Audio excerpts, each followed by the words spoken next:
Hi everyone. Can you all see me? This is my second live stream that I'm doing with this setup, so I'm just making sure you can all see and hear me before we get started. Let's see here. Oh, growing number of you are starting to join in. Hi Elite. Yeah, you can hear, that's great. You can, that's great. Nate says no. Try refreshing the video and see if you can hear me again after that. I'm getting a bunch of yeses. Yep, that's great. That's great to see. So, how's everyone been? What did you all think of the Star Wars celebration? Hey, Marius. Sonny or Frankenstein, hi. Nate says you can hear me now. Well, good. That's very good. Loud and clear? I'd love to hear that. Because last time I thought the live stream was a bit low when I rewatched some of it, so... yeah. So... sending love from Norway. Oh, great, thanks. Oh, Fireboy, hi.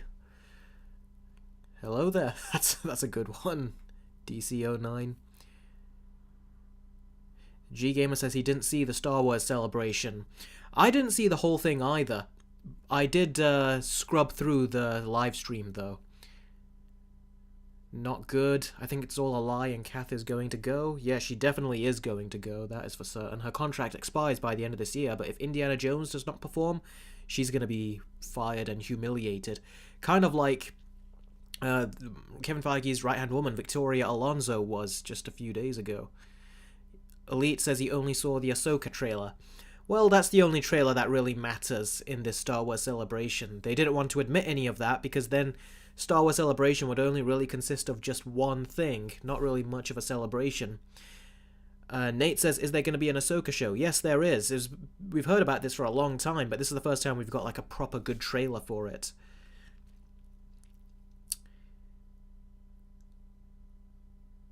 To actually watch the stuff, yeah. Some of you are not even interested. I hope she is gone. Yeah, I hope she is gone too. Looks like she is on her last legs now. So, okay, now we're going to go through why everything Kathleen Kennedy said in this Star Wars celebration. This is only day one. Everything she said in this celebration, you cannot trust it. Everything Jon Favreau and Dave Filoni said, on the other hand, that is stuff that you can trust, and stuff that I almost guarantee will go further, will actually be put into production. Everything Kathleen Kennedy says, on the other hand, there is no guarantee for any of it. A lot of it is stuff that she is just saying just so she can rile the fans up. Like, of all the things, tell me, what studio executive, after the Disney Star Wars movies, the trilogy of Disney Star Wars movies, they got Star Wars fans mad. It damaged the brand. The Last Jedi in particular damaged the brand. And The Rise of Skywalker was just an embarrassment of a movie, which was apparently getting reshoots like days before it was being released. So, you tell me, what studio executive, what savvy business mind, especially one that has been going through a lot of losses when it comes to Star Wars, would say, yes, greenlight a new movie with Rey, which potentially is going to be a trilogy. Yeah, greenlight another one of those.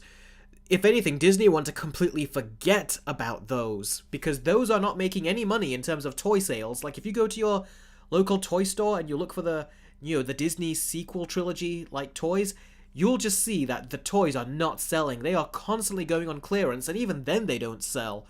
So, they're losing money. They really are losing money when it comes to, just everything relating to the new Star Wars stuff.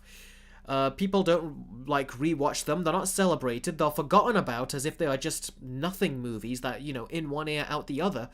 Meanwhile, even the Star Wars prequels have a lot more staying power than anything Disney Star Wars has done. And in the end, what Star Wars project is the one that's getting the most views and that reinvigorated the toy sales and everything? It was The Mandalorian, which took place after Star Wars Episode 6 and had nothing to do with Episodes 7, 8, and 9. and it even had Luke Skywalker in it, and they were even selling Baby Yoda toys, like, you know, stuff that is all connected to George Lucas's original 6 movies. That's what they continued from, and that's what was being profitable and really took off and became iconic. Like, it really breathed life back into Star Wars again after Kathleen Kennedy just sucked all the life out of it. So it shows that Dave Filoni and Jon Favreau, they are the ones that can, like, reinvigorate Star Wars. But the one that cannot and just keeps screwing Star Wars up and making people lose interest is Kathleen Kennedy. Now, do you think they're going to, like, greenlight a lot of the stuff that she pitches to them? She doesn't. They're not going to. Now, here's the thing. For those that think the Rey movie is gonna go forward, it's not. Like I said, they are only doing it to rile up the fan base. I said this with my community post on YouTube, and I even said it on my Patreon when I did some trailer reactions. The only reason Kathleen Kennedy is doing it is because her and her team, you know, that said the Force is female, even though Yoda says the Force is in all living things, which essentially is meant to mean unity, isn't it? But then you have the crazy feminists coming in saying, no, the Force is just female, it's not unity, it's just women. Strong, empowered women. It's that kind of mentality that came into Star Wars, which just completely contradicts what George Lucas was saying with Star Wars, which was unity. So, everything that she's going to do is basically not going to go through. They are only doing this just so they can rile up the fans, and the other reason they're doing it is so they can rile up the fans, and the fans completely forget about Ahsoka. That's what she's trying to do, and the reason why is because A, Jon Favreau and Dave Filoni have made a complete fool of her. They just came in, used a bunch of scraps with The Mandalorian, and they just breathed life into Star Wars so much. The Mandalorian is what was selling Disney Plus at the beginning for a good while. So it just goes to show how effective they are and how non-effective she is. That's what it basically shows. So Ahsoka is supposed to be a show that's going to do very well, and that's going to further embarrass her. But here's the thing, it's going to embarrass her even more than you think, because what the Ahsoka show is meant to do is it's meant to use the Veil of the Force. The Veil of the Force is something that was introduced in Star Wars Rebels, which essentially is time travel in a way. It's time travel, but they're not calling it time travel. It's one of those kind of things. So they're going to be using that to essentially, and hear me out here, Dave Filoni and Jon Favreau, they're both going to be using the Veil of the Force to completely destroy the Disney Star Wars sequels. They're going to wipe them out of the timeline, and they're going to say, oh, there was no Rey. Luke did not fail his Jedi pupils. He did not try to kill his nephew. He didn't try to do any of that. They're going to set up their own future of Star Wars and not Kathleen Kennedy's future of Star Wars. So that is something that is really cool, and that is something that she is really mad at. She doesn't like the fact that they're going to replace everything she did or just straight up get rid of it. So when I see this, you know, the Rey movie, that is purely put there just as a means to kind of like show hatred towards the fans and also to kind of like go against what Jon Favreau and Dave Filoni are trying to do. That's what she's trying to do right there. And there are a lot of fans that are falling for it. And all I will say to all of you guys is do not fall for it. You tell other people you know as well, do not fall for it. Because the Ahsoka show is going to try and fix a lot of things that Kathleen Kennedy did to break Star Wars. That's what it's going to do.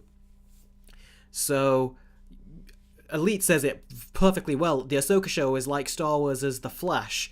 That is very true. It's like this is Star Wars' own Flashpoint, which is what this is supposed to be. So, it's funny. This June, we're going to get the Flash movie, which is meant to reboot the DC universe, and James Gunn is going to use that to kind of like reboot into his world. And Star Wars is going to be doing the same thing about 2 months after to get rid of, you know, Kathleen Kennedy's work. You know, all the work that she's done. So, yeah, we are going to get a better time with Star Wars. Now, Mandalorian Season 3, I've only seen 2 episodes of it. I have not even gotten to 3 yet. It's just, the vibe and the discourse, it's just not as fun to go watch it. Even back in the day, the Clone Wars, which was a more niche audience, but still huge, because Cartoon Network kept renewing it.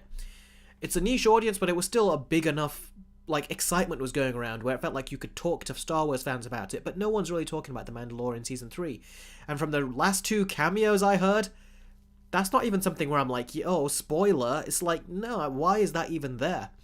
So I think the Mando is getting a bit weird, but like I said, Dave Filoni is the one that I trust. So the Clone Wars, I mean, not the Clone Wars, even though you should watch that, the Ahsoka show, I am very, very hyped for that. Very, very hyped. So, for those of you that still think that, no, she's going to put these movies through, keep in mind, I'm only talking about the Rey one, but I'm going to tell you right now, everything Kathleen Kennedy announced, do not believe it.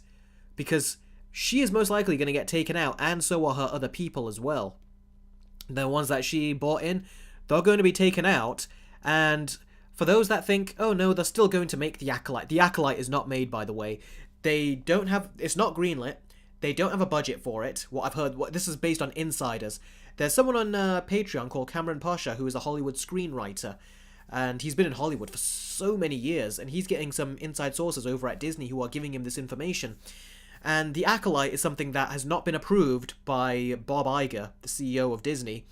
And if anything, Kathleen Kennedy and her showrunner, who is, what was her name? Oh, I said her name and it just left me. When I remember it, I'll say it, but it's not going to happen. Basically, she's supposed to be, believe it or not, the I think she was like the assistant to Harvey Weinstein, the personal assistant. And basically, the Acolyte show, Leslie Headland, that was it, and the Acolyte show is not going to happen. Roderick says, "I'll believe what she says once a trailer is made."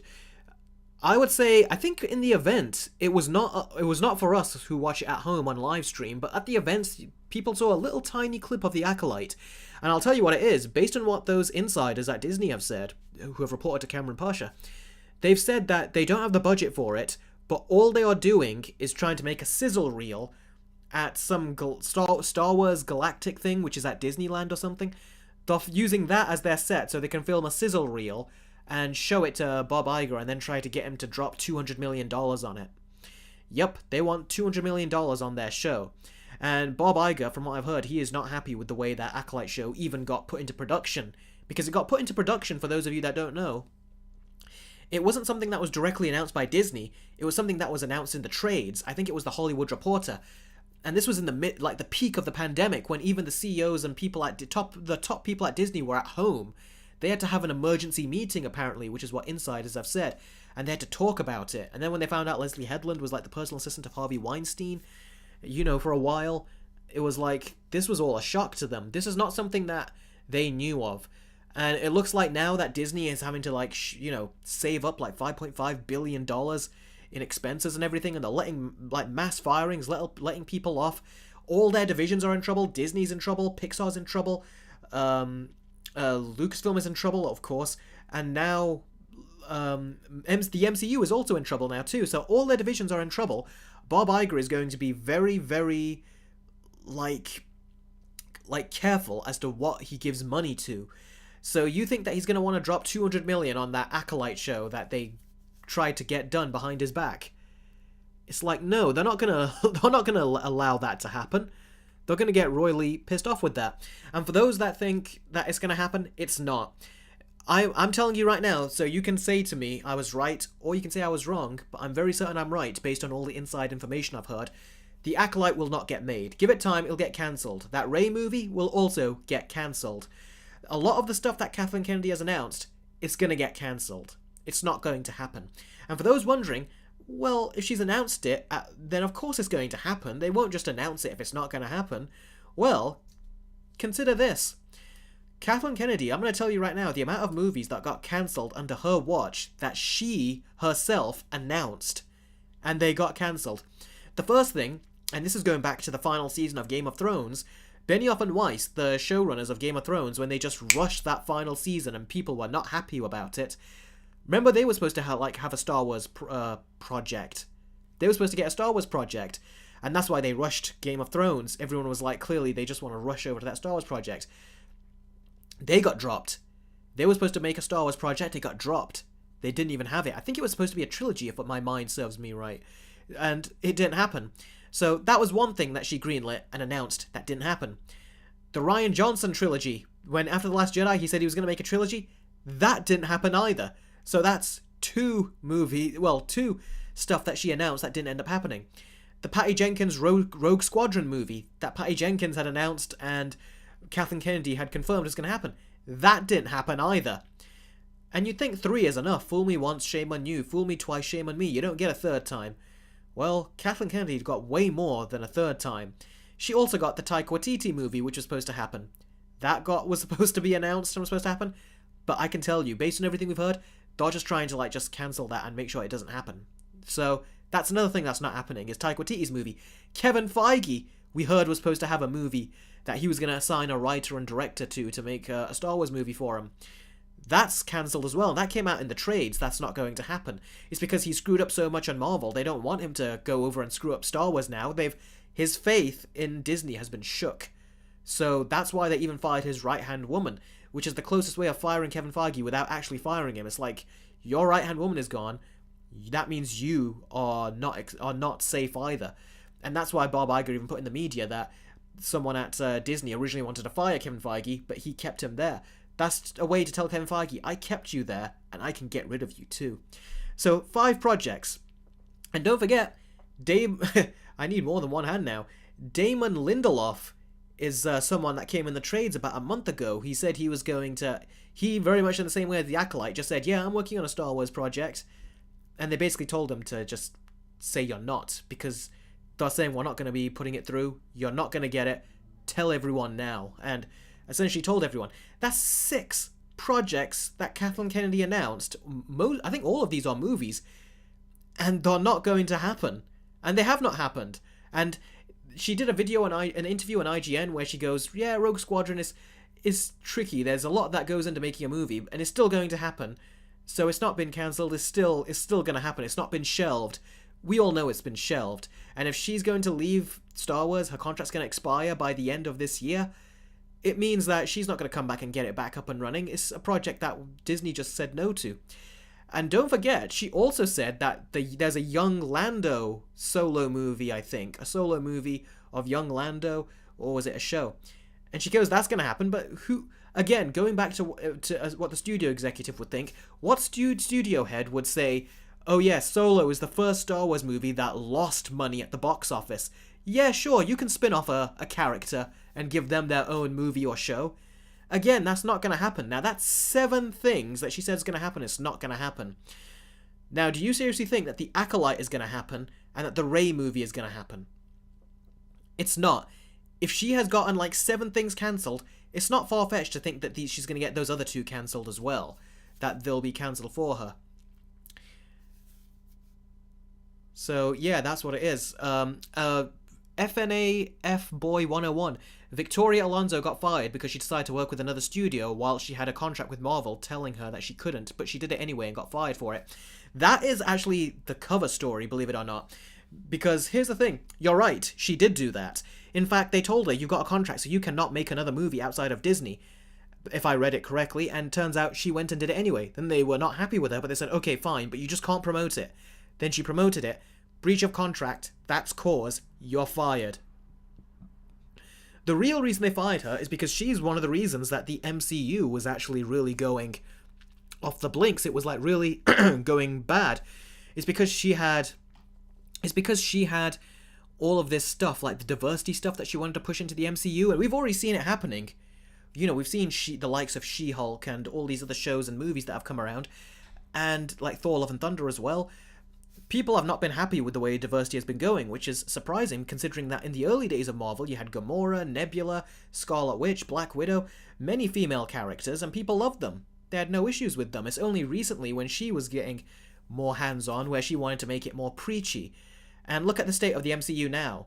Whether you agree or disagree with the MCU's politics, getting, very political is what ultimately landed them in the situation that they are now, where the MCU is turning people off. People don't feel like they have to watch every MCU project no more. So yes, FNA fanboy, yes, that's the reason they're telling the public. But behind the scenes, they know why they're firing her. It's for another reason. They just can't say, we're firing her because of her political views. Who's going to say that in this day and age, especially when these studios keep trying to enforce that? They've enforced it, but now you're trying to like get rid of the people that are doing that for you. They're not going to say to people that this is the reason why. But Victoria Alonso, she came out, and when she said that she's going to sue them, she said the reason that they fired me was because of her views and stuff. So that kind of goes against, you know, the other project that she was producing and doing interviews for. I'm sure that's another reason that they weren't happy about, but I think they would have left her and just would have been very quiet about it. But the reason that they ultimately decided to get rid of her is because VFX-wise she was causing a mess. In Marvel, her ideologies and the things that she was doing were just not selling. They were not clicking or connecting with the audience. And so, yeah, they ultimately got rid of her. Much to the delight of all the VFX artists who... Apparently she was singularly the only one causing all these issues. But basically, do you see how Victoria Alonso and Kathleen Kennedy both have these very political viewpoints that they try to inject into these movies and shows? Victoria Alonso was trying to inject it into Marvel. Kathleen Kennedy was trying to inject it into Star Wars.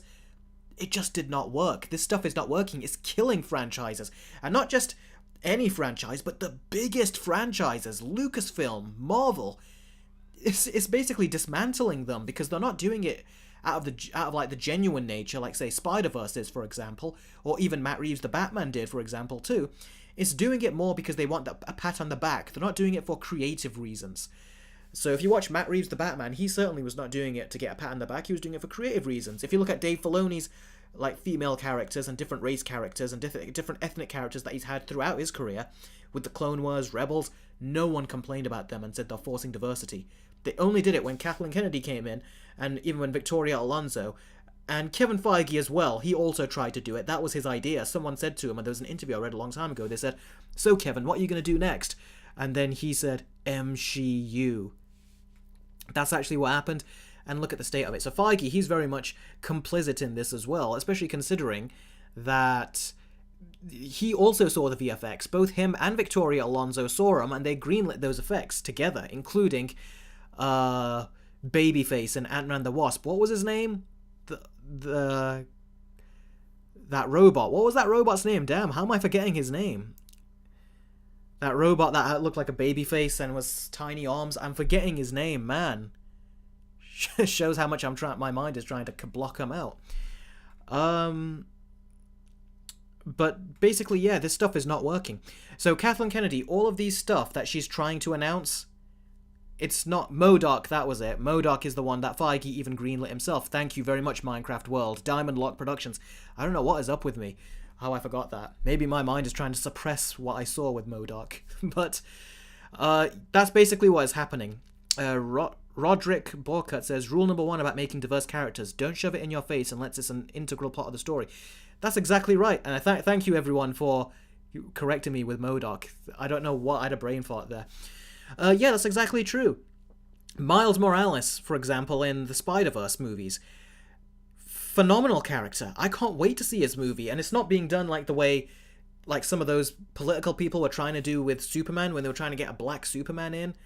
That was another thing where they were trying. So basically, a lot of these studios have tried this and it's not worked. It's not making them money. If anything, it's losing them money. Look at Disney having to free up $5.5 billion.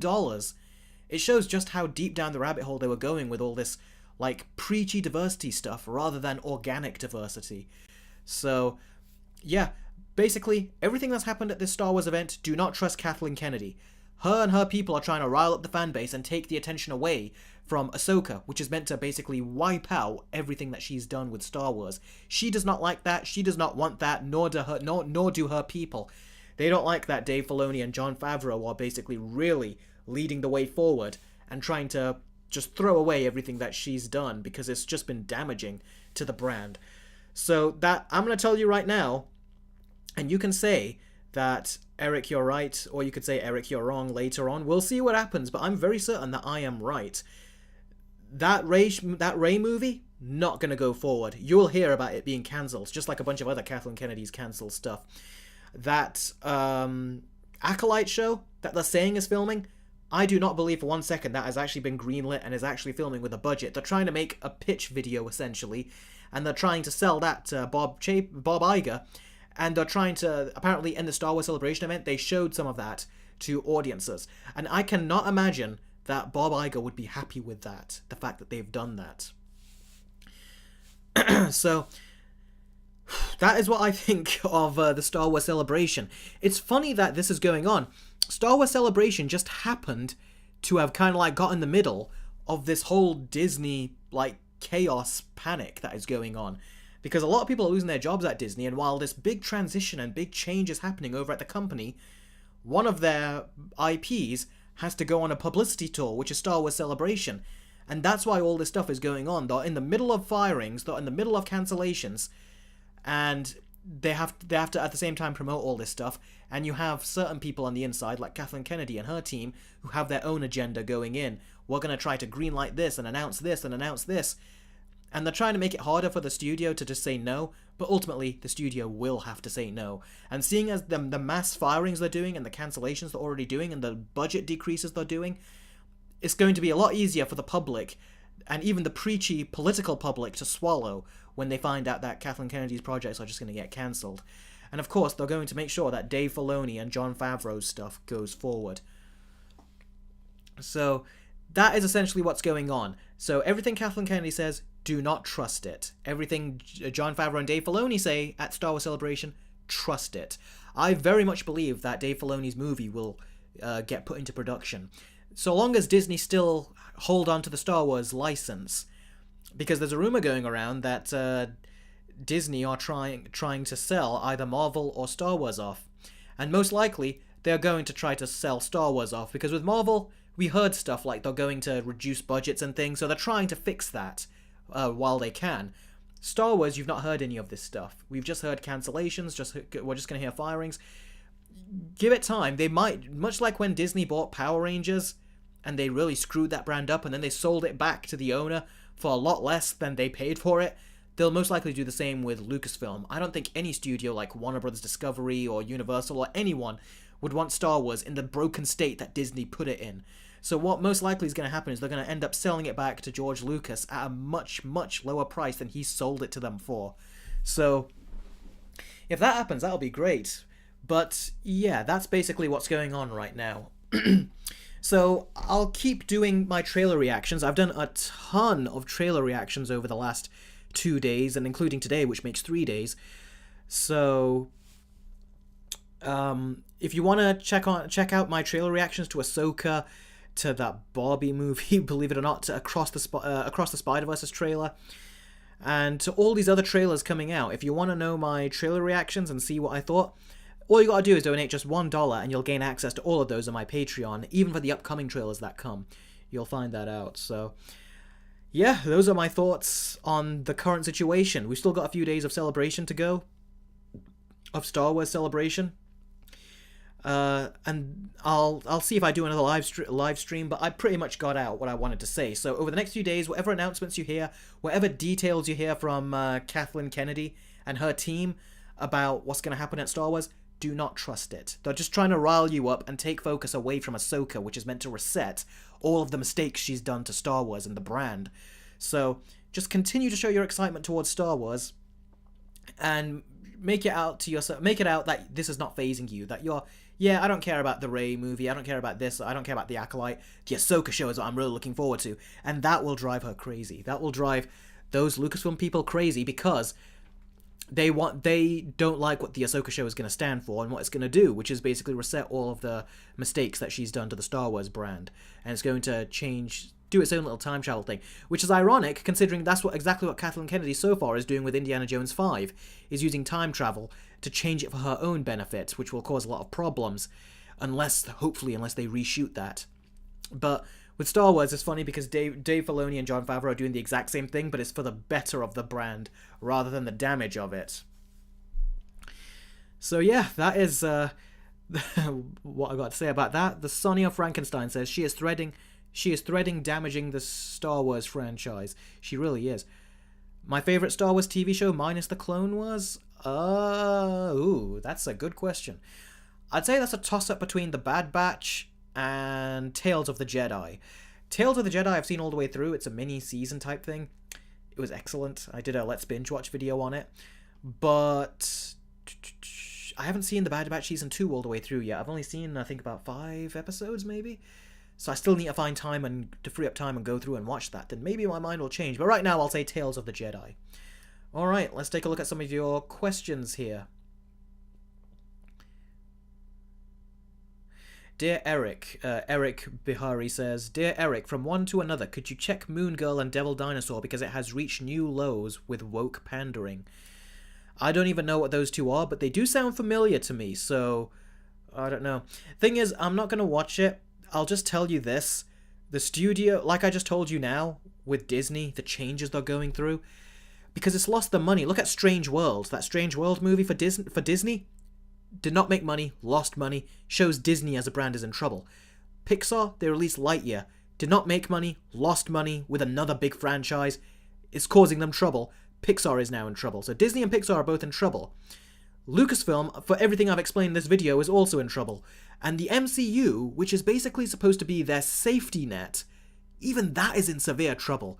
Ant-Man and the Wasp: Quantumania has lost them, I think, I've heard like 100 to 150 million?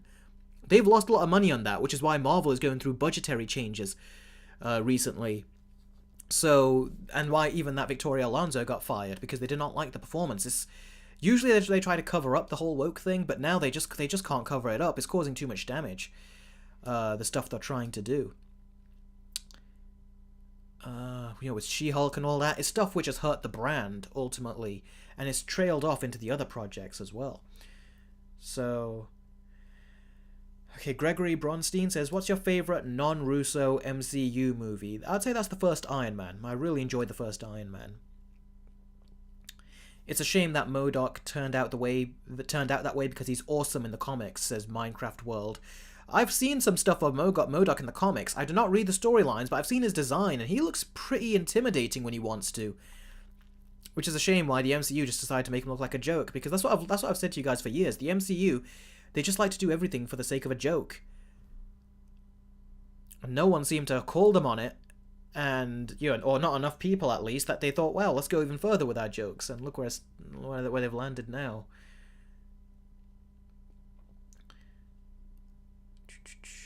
MODOK looks like an overgrown baby. I couldn't take him seriously, says Orangutan. I agree 100%. Especially when he has his little redemption later, which came out of nowhere. I mean, just think about how great redemption arcs have been in the past and how heartfelt they've been, and the way they just pull that out of their butt the last second, ridiculous. If Indiana Jones is good, will she still go? Yes, she will. Because even if Indiana Jones is good, which I've heard inside Bob Iger thinks it's not, he told her it's a mess, and he goes, I want the ending un-effed. Again, according to Cameron Pasha and his sources from within Disney. So he's not happy. And the ending, for those of you that don't know, is basically the last... From the ending that I've heard, I don't know if they're going to change it. Hopefully they do. The ending is meant to be what happened to Luke Skywalker in The Last Jedi. It's supposed to be that, when he faded away, on steroids. That's what it's supposed to be. Chili Dog... Eric Bihari says, Chili Dog Boy, indeed. I hope they'll soon go under so Walt can finally stop spinning in his grave. Yeah, I don't think he would have liked any of this stuff that they're doing.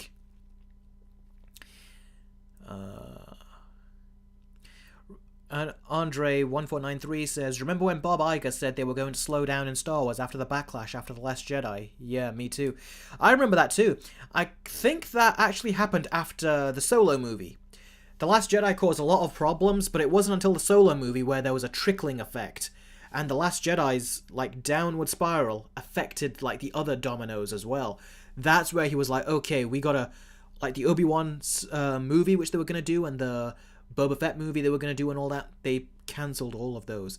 And it's funny, because James Mangold was gonna make that Boba Fett movie back then. And now he's doing Indiana Jones, and now he's gonna get a Star Wars project, again, said by Kathleen Kennedy, so it's not been guaranteed. He could still lose that. And I kind of want him to lose it, because I want him to go over to DC with James Gunn. I want to see what goes on there. I feel like his talents will be put to much better use there, especially after his phenomenal Logan movie. I still tear up watching that by the end of it, and it gracefully passed the torch on to those other characters, whilst letting our characters go in a very dignified way, specifically in the case of Logan, versus what Kathleen Kennedy did with Luke Skywalker and stuff. And also, just to rile up the fandom, Kathleen Kennedy actually said that basically in that Rey movie, it's supposed to be Rey, like, training up a new bunch of Jedis. So again, it goes back to saying Luke screwed up when it came to training new Jedi, so look, Rey's going to do it better than him. So the Mary Sue thing was going to continue, essentially, with Rey being overpowered. I'm going to be cautious on both ends as Minecraft World. Yeah, that's what everyone should be. How's my Avatar versus video going? I actually stopped it because I hit a writer's block. I need to see the movie again, so I will do it, pick up on it again. Right now I've got some others that I'm working on. When I get those done, then I can try to get back to that. But we're getting to a very busy next couple of months. We've even got in June. I've been saying this on my Patreon, and if you want to know in full, you can watch my Patreon videos. But I will just tell you that I've got some good versus videos going on in June, and a lot of them revolve around Spider-Man No Way Home. That's all I'll say.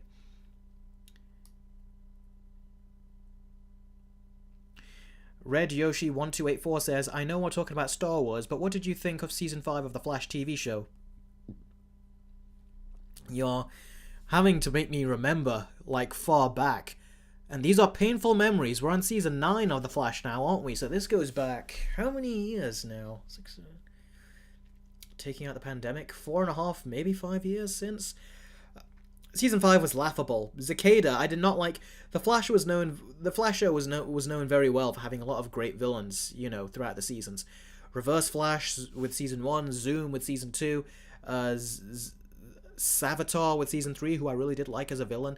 And there was another villain in there whose name escapes me, but it had the voice of Jigsaw doing the voice for it.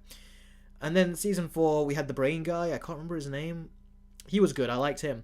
Except when he got into other people's bodies, it got kind of cringy, you know, watching other actors trying to act like him. The original actor they had was better on the wheelchair. And then Season 5, Cicada was just laughable. Me and my brother would just hate watch him because his whole performance was terrible. I'm sure the actor was good, but the way they were getting him to act, and then when he had a female replacement later, her acting was like she went to the same acting school of Cicada, and it was so funny, and we just laughed.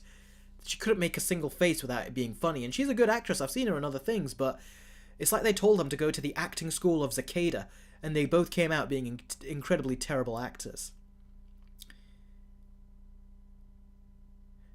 Chili Dog Boy says, Star Wars Celebration turns into discourse all because of you-know-who. Yeah, it sure does. Yeah, it sure does. I like how FNA Fanboy says, 101 says, I like how they said, hey, we have a black actor play Little Mermaid to be diverse and people hate it. Meanwhile, actor like Optimus Prime can be any race and everyone loves it. That's something that I don't understand. I'll tell you this right now. It's stuff that I've not really talked about in a video, in a scripted video, but I don't understand why people, they see the diverse things that do work and they just say how great it is and everyone says it's great. But then the people that are being accused of being racist or just haters, when they find a diverse thing that they don't like because it's being forced, and everyone can tell when it's being forced, all of a sudden it's just, oh, those typical racist people, of course, they're trolls. But it's like, but what about the other thing that people loved? Don't you see the disparity and like the difference between the two? It's like you must see the difference between the two and can be able to tell that, okay, if they like this, which has a bunch of diverse characters, but they don't like this, clearly one's doing it right and the other one's doing it wrong. But they don't look at it that way. For some reason, they just say, oh no, they like this, but they hate this. That means they're racist. It's like, use your mind for crying out loud. There's got to be a reason for it. Like, people didn't like Rey in Star Wars, but they loved Ahsoka and Hera and all these other, and Sabine and Zatine and all these other characters. So it is really ridiculous that like just YouTubers, I'm kind of disappointed from one YouTuber to another when I see the other one saying, yeah, they just hate it just because. It's like, no, clearly there's a reason. You're a reviewer. Analyze the reason. You know, see why people like these characters, but they don't like these characters. There's a reason why, so, yeah. Roderick Boat says, I don't know what selling either would do to help. Soldier Boy will beat Captain America any day. Yeah, because he's also rated R, isn't he? He's unleashed. He really was unleashed. I am looking forward to The Boys Season 4, by the way. Which, The Boys, apparently, when you look at the streaming, I think, was it for 2022? Like the streaming charts, apparently that was the most viewed superhero show on any streaming service, beating out even all of Marvel's shows as well. That says a lot right there, that does.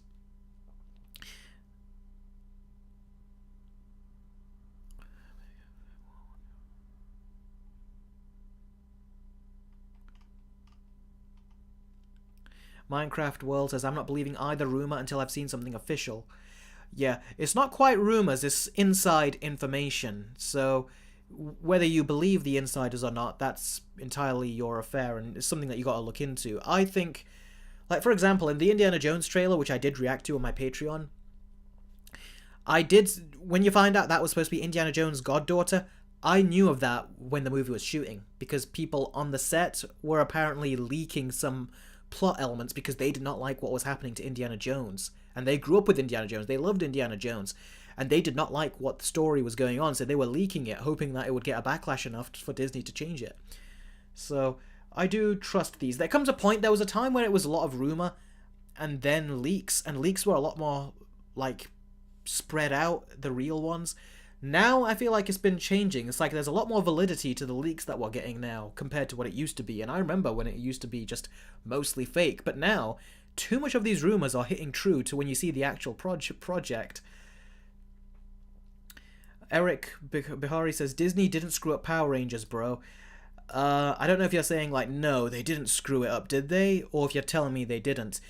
I have not looked into this for sure. For the Power Rangers thing, I heard it. That Disney bought it a long time ago.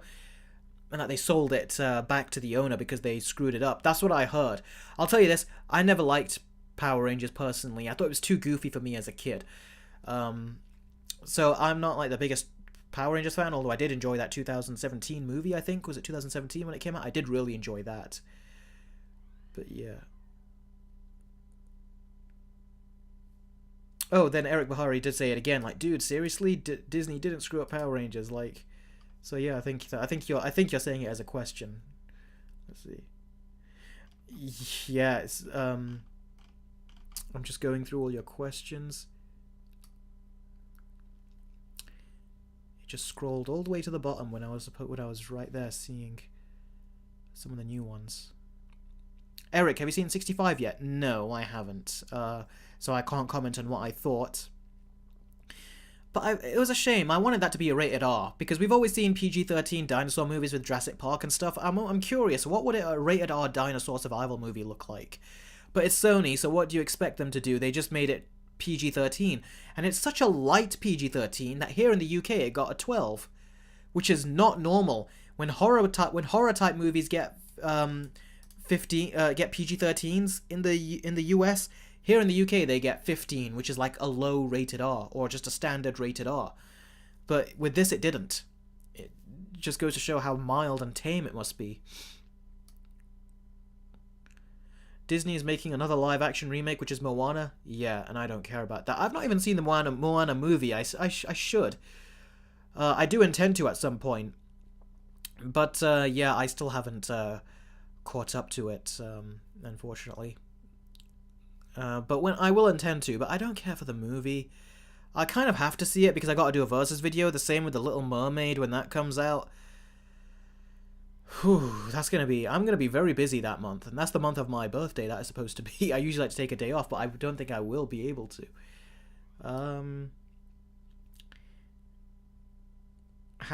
Orangutan says, how's your Avatar verse video doing? I've already answered that. It's my birthday as well.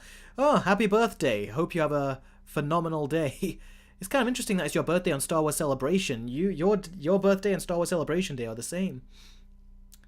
Have you seen Dungeons & Dragons Honor Among Thieves yet?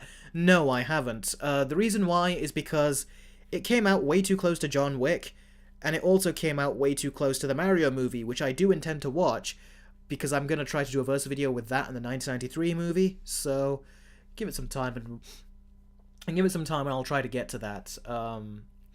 But yeah, we've finally done the John Wick versus video. I've got my Shazam 1 versus Shazam 2, which I'm going to try to get back to, and then Super Mario. So yeah. You like The Bad Batch, says Eric Bahari. I do. Season 1 I liked. Quite a lot of filler, but when it got going, it really got going. Season 2 I've only seen like 4 episodes of maybe 5. I need to continue on with that. Red Yoshi says, I'm aware that we're talking about... No, I've already read that. Ferris... I'm sorry, Al-Khatib, I think is what it says. I'm sorry if I butchered that. Who would win in a fight, Iron Man or Cap? Iron Man. The only way, even if you watch Civil War, I think that movie pretty much admitted it. The only way Captain America won is because he had Bucky with him at first, and also because Iron Man just happened to look away for a split second when Bucky grabbed his leg. Otherwise, Iron Man would have totally beat him. Even before Civil War came out, me and my friends are talking about it, and we said, it's a no competition. Iron Man will totally win. Eric Bahari says, you're serious, you like the Bad Batch. Yes, I did. Genuinely. Dave Filoni's Star Wars is the only sort of like Star Wars stuff that really does advance the story and introduces so much lore and world building. Kind of like when you watch the best of Marvel and DC and they really like expand the world building and expand the lore of the characters and the character development. Dave Filoni stuff does that in spades. It did it with the Clone Wars, it did it with Rebels, and it's doing it with the Bad Batch as well. So yes, it tells you a lot about what happens to the clones after Order 66 happens, and all the Jedi are dead, and the Empire have won. They don't need to spend so much money on all these, like, you know, high-performing clones no more, because they won. So what do? They say, we're not gonna pay for the production of any more clones, but also we don't want anyone else paying for clones, so we need to take them out. So there's that going on. So there's a lot of stuff going on in terms of the lore building with Dave Filoni's animated Star Wars stuff. Really, there is. To me, it's the best Star Wars stuff, better than all these live-action shows and stuff. So yeah, I do like the Bad Batch. And Season 2, it just is really taking it to like really adult places. Like, it has adult storylines that would be adult in any medium, whether it be live action, video games, books, novels, R-rated movies. The character development that the characters go through is very deep. Very, very deep. Someone says, am I going to see Evil Dead Rise? Yes, I am very much looking forward to seeing that. I am a big fan of the Evil Dead franchise. FNAF Boy says, I forgot Strange World existed. Yeah, it certainly did. Even though everyone wished it didn't. I think Disney at this point wish it didn't as well. Lego Ant-Man Studio says, hi Eric, can you make a versus video between the masterpieces Alien and Aliens? Ooh, that's actually a pretty good idea. I think I did consider that a long time ago when I did a versus video for Alien Covenant. Yeah, one day I could. At some point, yeah. Hey Eric, how's your avatar? I've already answered that. And will you do a Super Mario Brothers movie review / versus video? Oh, and have you heard the new FNAF movie? I'm trying to tell what FNAF is.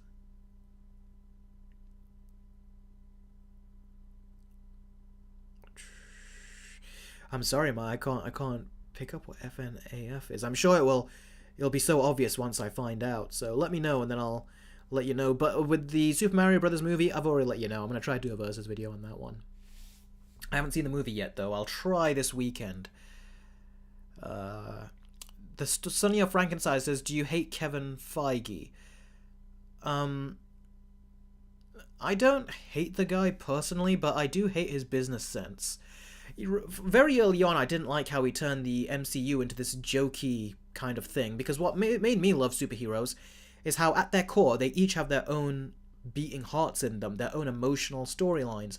But when it came to Kevin Feige, he just said, yeah, forget the emotional storylines, let's just cover it up with a lot of jokes. The heart inside of each of these superhero movies have a beating heart, their own, distinct, unique beating heart with their own pulse and everything. And that's what makes them special, their own unique heartbeat. But with the MCU movies, a lot of it felt like it was just a mechanical heart that was just decorated with different directors, like decorations and streamers and stuff. It felt very, not genuine to me. The Russo brothers came in and added a lot of heart to these movies, but I feel like a lot of the other MCU stuff didn't. I mean, Thor Ragnarok to me had too many jokes as well. And then look at Thor Love and Thunder. When Christian Bale is acting his butt off trying to be a serious villain, he says something like, you need to be put in your place. And then Thor's like, and you need to see a dentist. I'm like, this is ridiculous. This should be an intimidating scene, but you're trying to make it just ridiculous. That's what I don't like about Feige. And I heard recently, I was looking at some old articles, and Feige said, when he was asked about the jokes, he goes, we will continue to put jokes in these MCU movies. You know, the level of humor they have, I was like, he's lost the plot. He really doesn't care about putting the effort in. He thinks if you just acknowledge that what you're watching is ridiculous, you don't have to put the work in to make it plausible, which is what all these great science fiction movies do, these great Batman movies do, these great Joker movies do, these great X-Men movies do. They put the work in to make this feel like it is real and that it can actually happen. But Kevin Feige doesn't care. That's too much work. So just make jokes about it and we don't have to put that level of work in. Because we don't take it seriously, so the audience shouldn't take it seriously. That's very much his mindset with this. And I was sick and tired of it a long time ago, and he's taken it to a whole nother level of crazy with his more recent comedic movies. Chili Dog Boy says, Disney had so little confidence in Strange World, they barely marketed it. Yeah, exactly right. But they knew what it was when they greenlight it. They just didn't expect it to... You know, they thought that this whole preachy political representation thing, you know, the inorganic representation, they just thought that was going to sell like hotcakes or something. But they found out, because these movies take a long time to make, by the time the movie came nearer to its release, they realized, oh crap, it's not going to make that kind of money.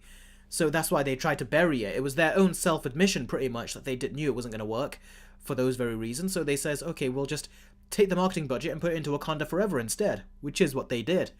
The previous CEO did that, Bob Chapek, because he knew that Strange World was just going to cause damage to the brand. Even if people did go see it, they would have less trust in Disney animation. So yeah, he just did that instead. And in the end, who won?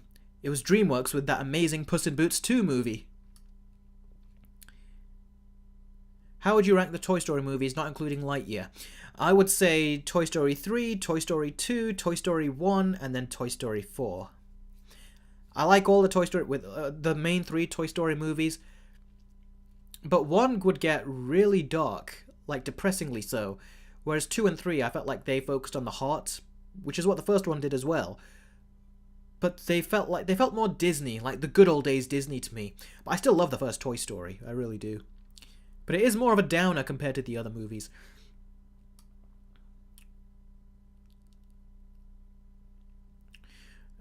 Ethan's Drawing says, would you rather take the jokes from DreamWorks or Disney's Marvel? The jokes from DreamWorks. But then again, DreamWorks have got some bad jokes too. But I'd still say the jokes from DreamWorks. There is nothing worse to me than Disney Marvel jokes. Jacinda Ellison says, I hate it when redemptive arcs are sloppily done. Me too. What about the reverse though? Like the arcs of becoming a villain? Because I hated Wanda, the way they made her become a villain. They had 9 episodes of a TV show and a 2-hour movie, and still they weren't able to make... It felt like there was a huge chunk missing from her development to becoming evil. And they said, oh, well... And then they just said, oh, well, she read the book made her evil. That is lazy writing. Really lazy writing. Especially when you take into consideration that The Dark Knight, a movie that had so much going on, it had Two-Face. It had him amongst everything else going on. It gave him a very convincing turn to the dark side, and he was meant to be like the best of the kind of people you could get. He was the White Knight, for crying out loud, and he turned into that monster ready to kill a kid.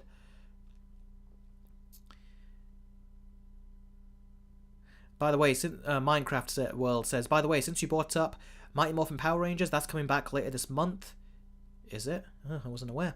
All I want to see is a more serious Power Rangers, and I'll watch it, like I did that 2017 movie. I just thought it was too corny, and the choreography was too flippy, what they used to always do. I found it very corny when I was a kid. And when I was older, I find it even more corny.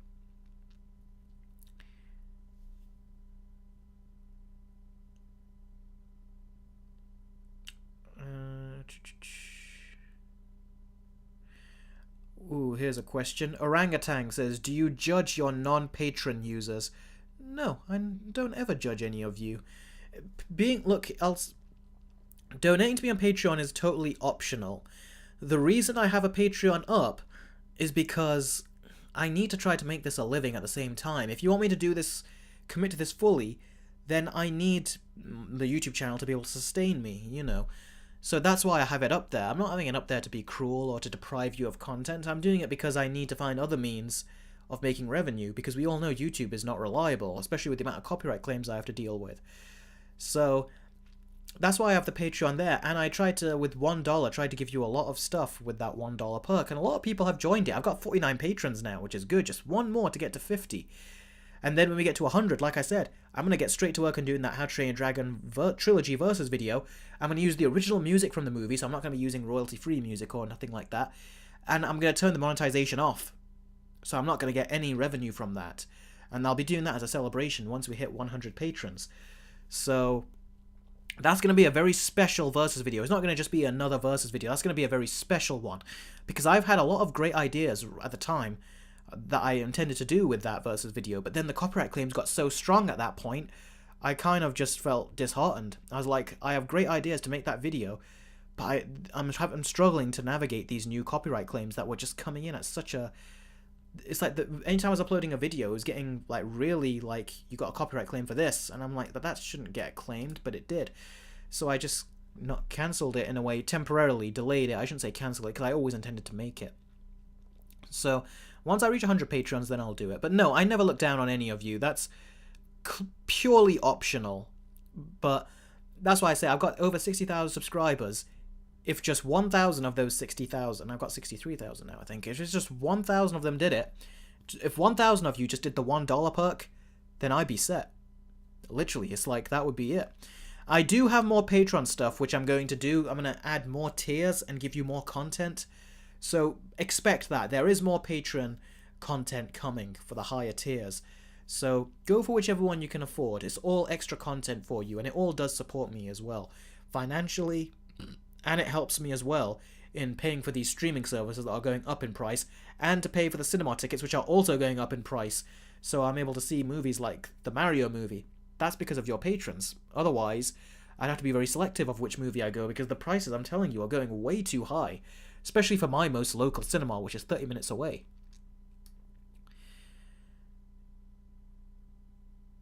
Favorite character out of the Star Wars sequels trilogy? Why do you have to make this so hard? What character was the best of the sequel trilogy?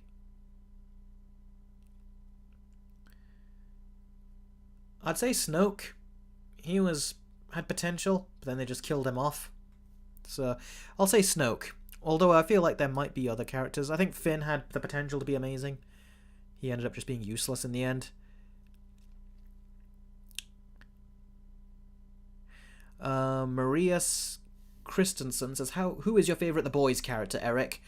The favourite...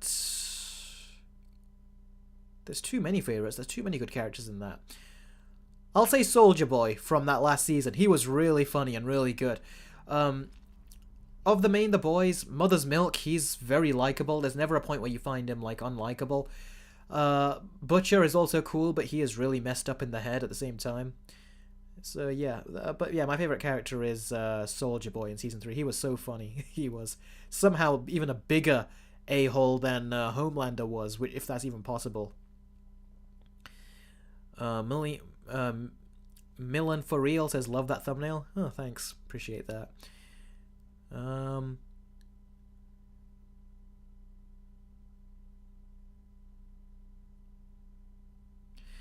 Orangutan says, Erica, you could do a Super Mario Brothers review? Yes, I am. Like I said, versus video is what I'm thinking of. Alpha says, Eric, what is your thoughts on the new DreamWorks film Ruby Gilman Teenage Kraken? Chelsea, the character that people think of her as... Chelsea is the character that people think of her as Ariel. I've not even seen or heard of that. That's a long title. Ruby Gilman Teenage Kraken. That is one heck of a title. Sounds like two titles mixed into one.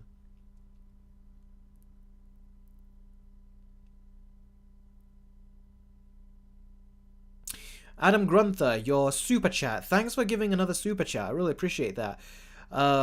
With Brendan Fraser's Oscar win, what is your overall opinion on Doom Patrol? Personally, I think it handles the bizarre humor and deep drama perfectly. Yeah, I remember when you recommended that to me back in the WandaVision days. I really did appreciate that, because WandaVision was kind of putting me down in terms of I felt like there was just a lot of creativity left on the cutting room floor. But Doom Patrol was very creative. It really was. My problem is that I think I had 5 episodes left, and I did not finish them. Reason why is because I think they had just too many episodes in the season, so it kind of just made me worn out after a while. And I used to watch them every night, but there came a point where I was like, okay, I feel like I'm just watching the stuff now, and it's dragging on, is what it felt like to me. I do still want to finish the last few, because it is just the last few, but man, is it like, my brain just kind of felt like, okay, I'm kind of done. And then other stuff would come out, like the Boys seasons and stuff, and I'd continue on with those. I did like Doom Patrol, though. I can see why people would like it, but it needs less episodes. I'm tired of certain of these having too many episodes. Orangutan says, are you going to do a Transformers versus video? And FNAF means Five Nights at Freddy's. And it's my birthday. That's what it was. And you say it's your birthday today, which I've already given you a happy birthday. But in case you haven't heard it, I'll give it again. Happy birthday. Five Nights at Freddy's is something that was supposed to be... I just heard this recently. I think it was today or yesterday. Blumhouse, Jason Blum, who produces the movie, he said that the movie is going to be releasing in theaters and on Peacock streaming service the same day. Unfortunately, that tells you everything about that movie. I have not played the game, but I'm aware of it, and I was like, that would make an interesting movie if they do it right, and it doesn't sound like they have, if they're going to release it on streaming the same day. It shows that they have very little confidence in it. Essentially, that's them throwing it on streaming and then trying to make an extra buck by putting it in theaters. An Animator's World says, what would you rate the She-Hulk series out of 10? I only saw episode 1, and it was so bad I could not sit through another. I was like, this just feels messy. And then you find out the first episode was really meant to be a flashback in a later episode, but the last minute they just quickly changed the structure and put it into the first episode, which is why it felt so quick and weird. And I didn't like how she was speaking to Hulk as well. I felt like there was a way you could have had that conversation, and the way they did it was just belittling him because he's a guy. That's how it felt.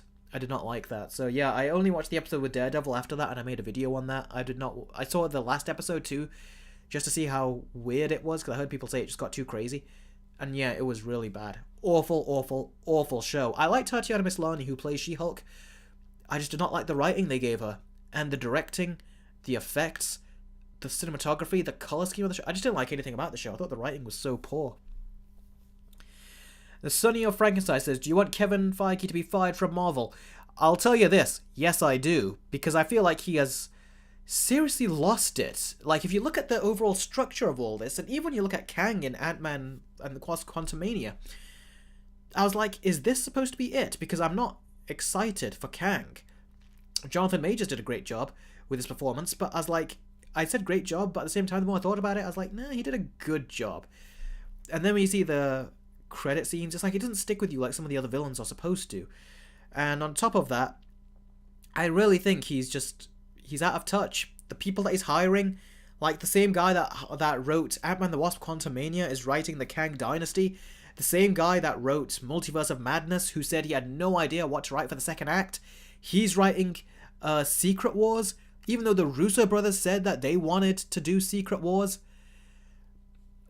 Honestly, I genuinely think he's lost it. Whatever he had, he's lost it. And Bob Iger is even considering firing him. If the next few movies are not profitable, this is what I also heard from the insiders, from Cameron Pasha, he's giving him a chance. He fired that Victoria Alonso, and to Kevin Feige, he was like, okay, this is your chance now.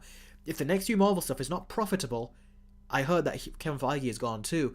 And I bet you that Bob Iger will hire the Russo brothers and get them to replace Kevin Feige. And I think that they should have replaced Kevin Feige a long time ago.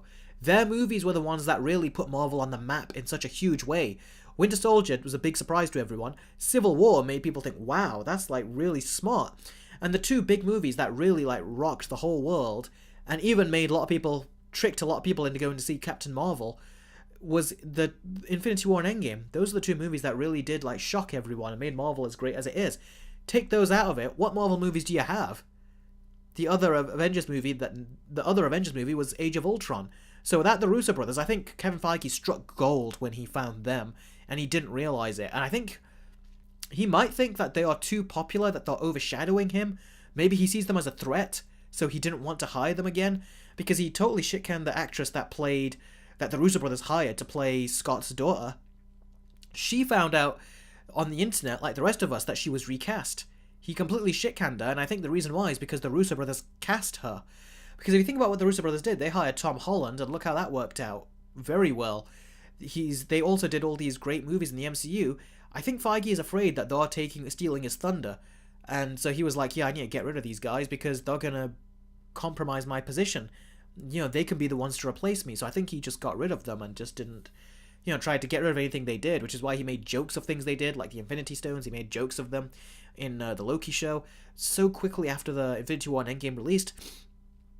And he was also making a lot of jokes of other things that the Russo brothers had done as well, and bringing other characters back like Loki, bringing other characters back too, and making fun of Captain America by having She-Hulk ask if he's a virgin or not, rather than asking questions like, where is he now? Do you speak to him anymore, Bruce? Like, they just ask embarrassing questions, emasculating questions. So, yeah, they don't treat them like heroes after all this, do they? He just moved on to his next mascot.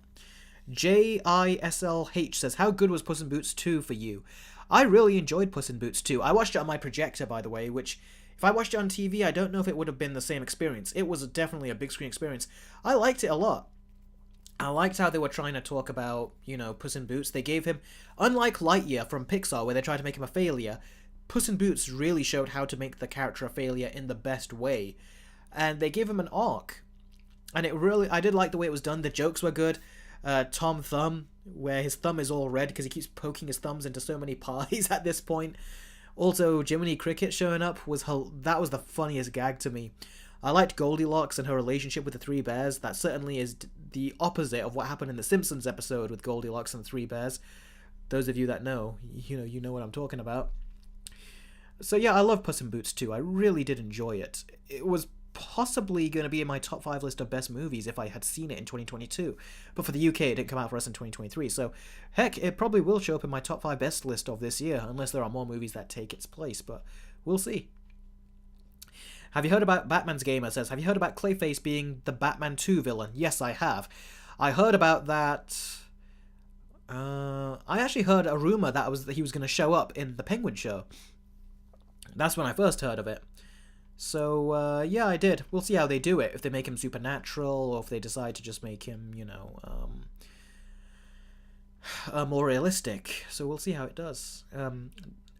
Odil, long-time viewer Odil, says, did you watch Gravity Falls yet? It's one of the best kids shows ever made. It's funny and emotional. The characters are great. It's a mystery show. I recommend it. I did see a couple episodes, but then I just kind of didn't stick with it, because I had other stuff to watch. So, yeah, we'll see if I get to it at some point, but not yet in the meantime. And right now, I still got tons of stuff to watch as well, so I can't watch it right now either yet. Oh yeah, in Animator's World, when he asked what would I rate She-Hulk out of 10, from what I've seen, I'll only rate it a 1, actually. I was like thinking, is there any good stuff? No, there isn't. Everything it does do good, I'm like, you could have done it far better too, so no, it's a 1. A 1 out of 10. Zilla Universe, another long-time viewer, says, thoughts on the live-action Moana and How to Train Your Dragon remakes? It definitely feels like they're trying to follow in Disney's footsteps. I say this in one of my... I've written some of the script for the Puss in Boots video. Not the Versus video, but another video that I'm doing of Puss in Boots.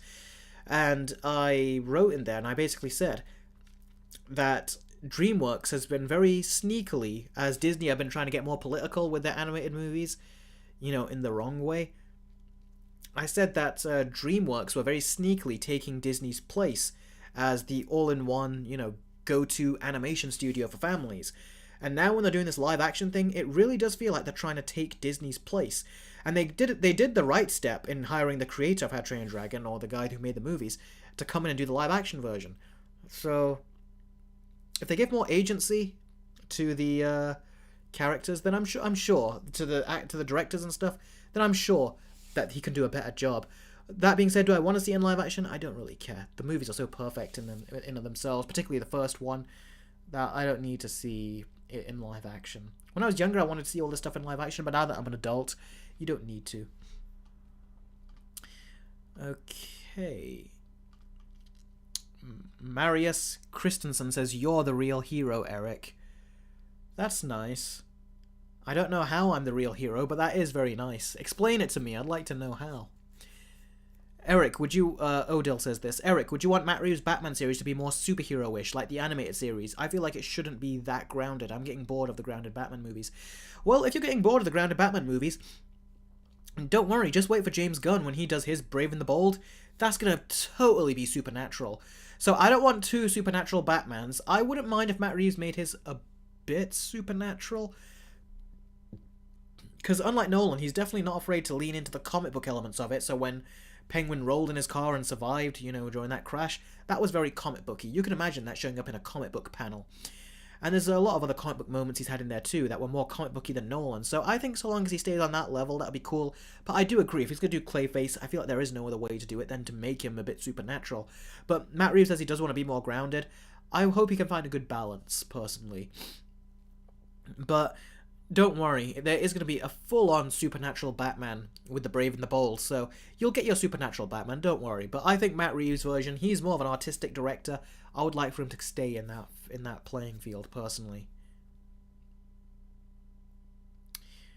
Orangutan says, I'm not hurt by Patreon. I was just asking. Don't worry, buddy. Yeah, that's alright. No problem at all. And I wasn't saying you were hurt, I was just saying for those wondering, because I do know what it is like to put stuff up on a paywall as a viewer. It's nothing personal, it doesn't mean that you don't appreciate your viewers. I appreciate every single one of you. It's just you gotta find other ways for income, you know, if you want to keep this going. Which I do want to keep this going, really I do. I want to keep making these videos for you guys.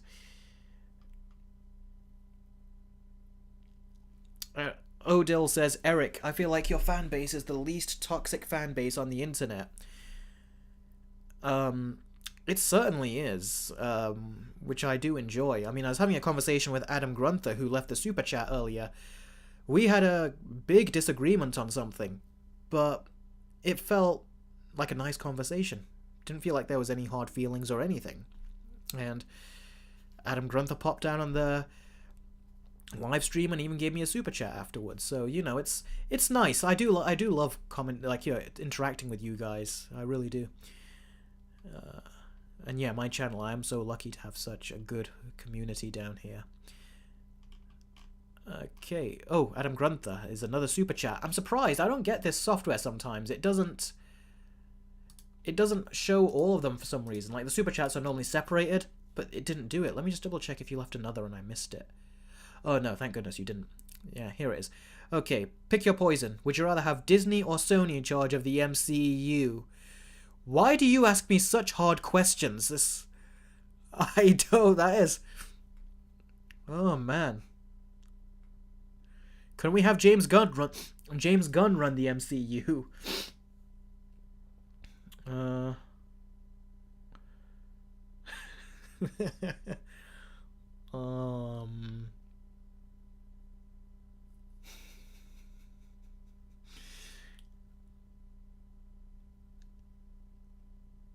You know, right above Adam Granther, your comment is Odil, and he says says my sentiments very well. He says Kevin Feige is a robot that auto-generates movies. She-Hulk confirmed it. And honestly, I feel like, yeah, you can give it to Sony. You have not smart people up there, but with Kevin Feige at this point, I feel like he really is just an auto-generated robot. I'll say the MCU. Because even if I don't enjoy it, there are people out there that do, whereas with the Sony movies, I think there's no one that enjoys it. So even I can still say the MCU right there. I wouldn't be watching it, but I can still say the MCU. Hardly Harry says, Hey Eric, been watching you for 3 years now. Oh, thanks very much for sticking around all this time. Love your videos. Would you recommend the Batman animated series? Heck yeah! If you've not watched the Batman animated series, watch it. I would say, pacing-wise, it is slower nowadays compared to what it was back when I was a kid. Back when I was a kid, it was amazing. Like, you can watch it now and like it, but back then it was mind-blowing kids programming. My dad would always like spend time with me and watch my Saturday morning cartoons that I would watch, and he would sit down and watch them with me while he had his cup of tea. But the Batman animated series was one of the few shows that he would actually sit and watch with me, not just to spend time, but because he wanted to watch it.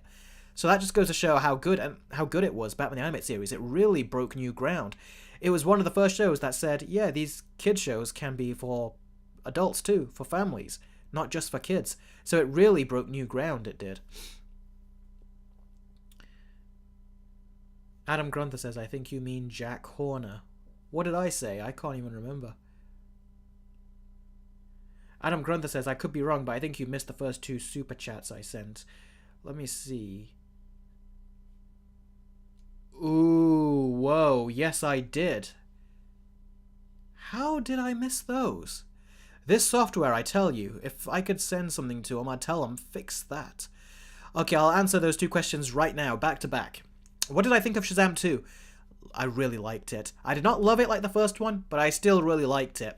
My brother, on the other hand, who really loved the first Shazam, he loved it so much, he liked it more than the first Aquaman, believe it or not. He watched Shazam 2 and he thought it was mid. He thought it was just okay. And Adam Grunther says, have you considered doing a versus of Aliens and Terminator 2? I actually haven't, you know. I thought of doing Alien and Aliens, as I said earlier to another comment. But no, I never thought of doing Aliens and T2. Maybe, but I feel like that would be more at the bottom tier of my ideas list. I have many other ideas that I would prefer to do. Okay.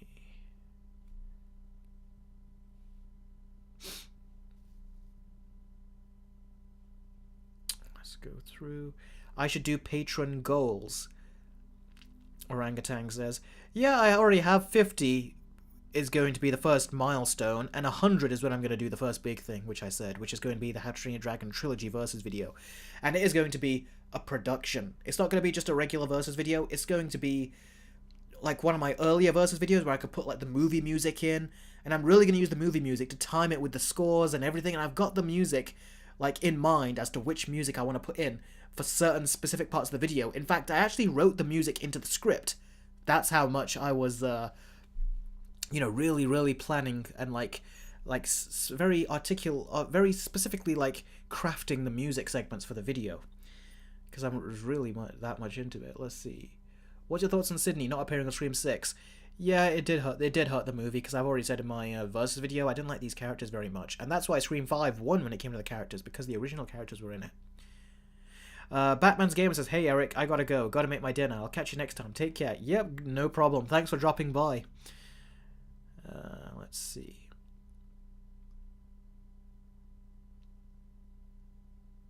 Oh, Jack Corner, I think you're talking about the Puss in Boots movie. I always thought he was Tom Thumb, I always thought. Let's see. Cameron Shahid says, what are your thoughts on Tim Burton's Alice in Wonderland? I have not seen it, because I thought it just didn't seem like it was my kind of thing at all, personally, so I didn't bother watching it. I've only seen bits of the second one, but I liked the way the second one looked more, because I thought the first one looked a bit too grim. I know it's Tim Burton, but his movies still have a good look. The first one just looked a bit too grim. But yeah, I'm not really into those movies personally.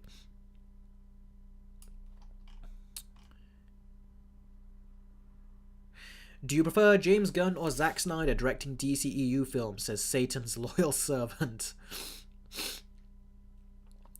I wish they could have a mix, because I think where Zack Snyder excels is with action and music, whereas James Gunn does not excel with those things. He does good with those things, but they are more forgettable and not as heavy-hitting as, say, what Snyder does with his music. Look at his music in all his movies. His DC movies, all of them. Even though I'm not a fan of all of them, I love the music in all of them, and his action sequences I think are great. Whereas James Gunn's, they're good, but I don't feel like I want to instantly rewatch them. They're just good to me.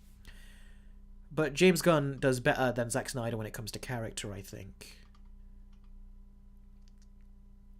Adam Grunther says, thank you for the mention, man. I appreciate it. Yeah, no problem at all. Thunderlord says, hey, what's the stream about? The stream is about...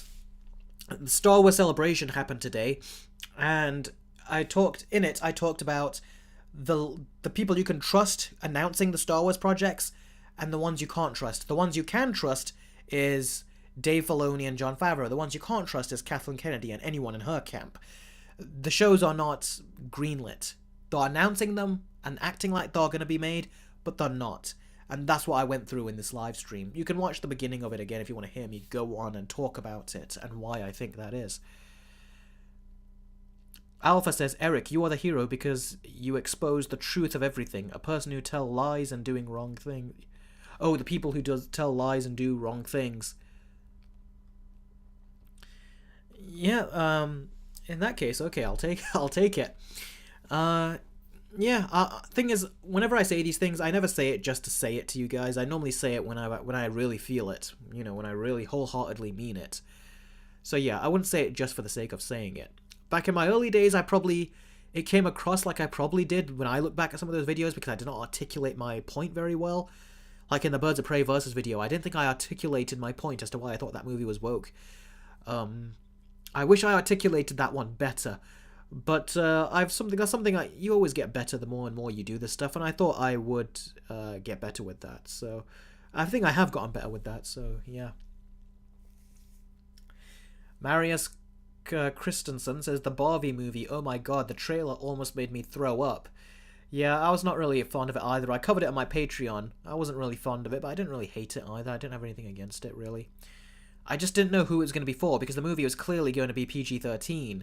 And Barbie is meant to be for little girls, but PG-13 for a little girl is... I feel like it's audience all over the place. And then there's other girls at that age that are kind of tired of Barbie. It's like, who is it for? It's weird.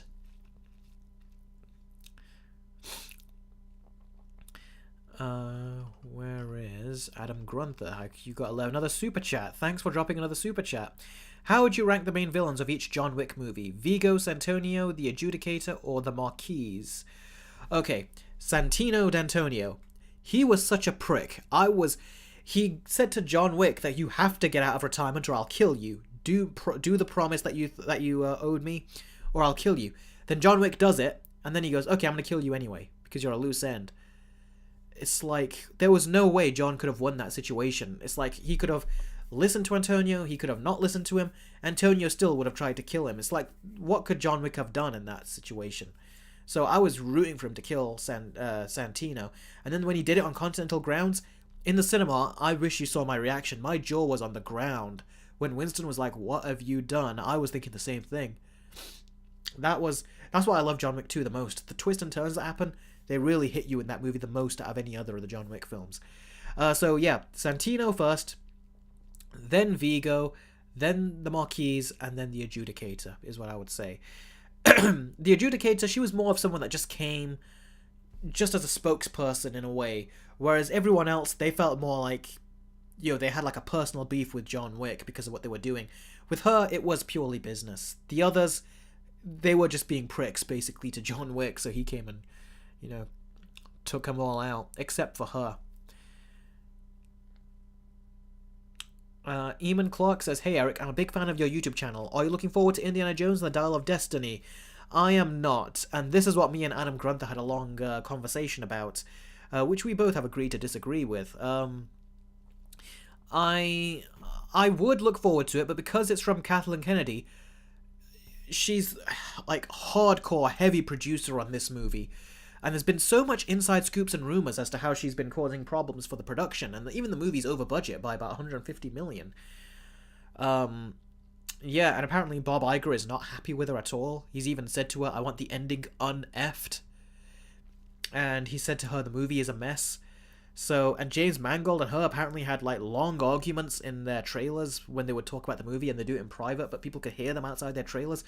A lot of stuff going on, so I trust James Mangold, I just do not trust her, and I've said this before, but there's a saying that goes amongst directors in Hollywood, and that is that a producer can be your best friend or your worst enemy.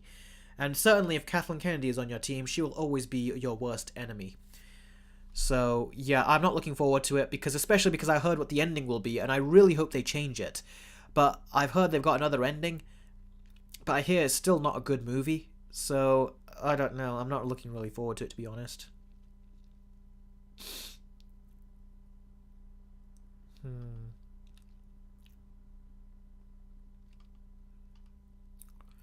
Have you heard of the bad reviews for Aquaman 2? Yes, I have.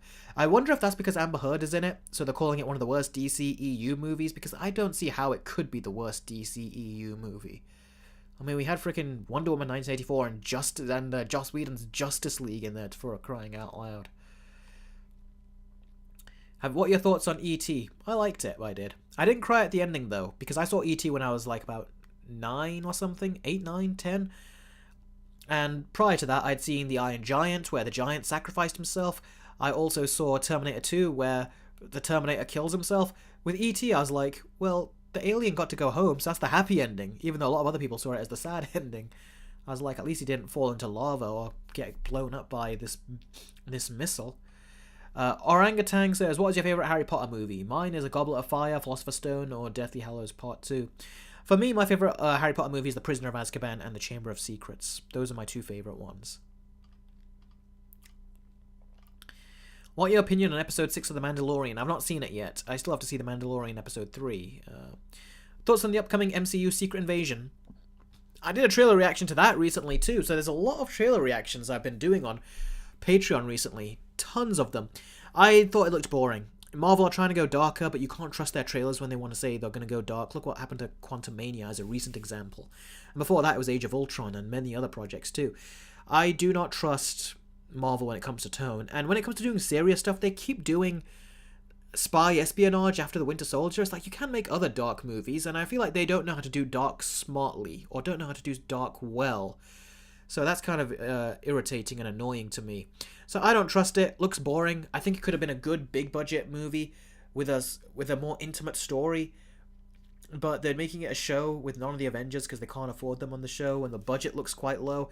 It looks like just a mess to me. It really does. I don't trust Marvel when it comes to serious storytelling. The Russo brothers I do, but not Marvel. Especially when you have Kevin Feige on top there, who keeps trying to make things lighter. And they're putting the Punisher in the Daredevil Born Again show, which is meant to be PG-13. And they're apparently going to have a Daredevil Born Again Season 2, which I heard. I'm not looking forward to that one bit. Really, I'm not. Cameron Shahid says, what's your favourite Ed, Edd and Eddy episode? Ooh, there's a lot of them. I liked the one when all the power went off. And Rolf was being very, like, dictatorial to Kevin, trying to, like, get him to do all these things, calling him a nincompoop and all that stuff. I thought that was an excellent episode. But my favourite of all the Ed and Eddy stuff is what my favourite comedy movie is. It's the Big Picture Show. Was it the Big Picture Show? The Ed and Eddy movie, basically. So that's my favourite thing. My favourite Ed and Eddy episode. The Sonny of Frankenstein. Thoughts on Major's arrest? It is surprising when that happened. I seriously did not expect that. But it's happened. It's happened, and now you're just gonna have to wait and see what else happens. It's gonna certainly... Marvel are already in a very bad spot, and they just in Ant-Man the Wasp Quantumania with a credit scene said there's gonna be so much Jonathan Majors. And I know people are saying they can recast him, that's the thing with the multiverse, but I think it would be too on the nose to recast him after all this setup. So I would say they should just kill off Kang, because I think they did a terrible job setting him up anyway. So kill him off, introduce Doctor Doom or something, that's what I think. Or just kill a lot of these characters off and just stick with a few of them and build themselves up again from there, because I don't think a lot of these new characters have connected with audiences.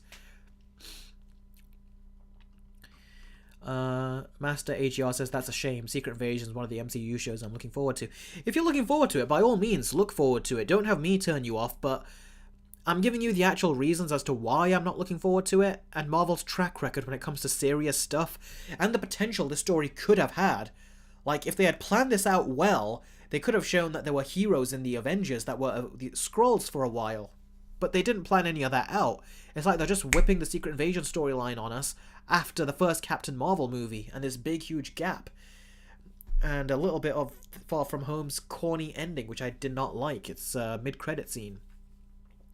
Very poorly set up, and it's because they kept setting it up as a joke. That's what they kept doing, so...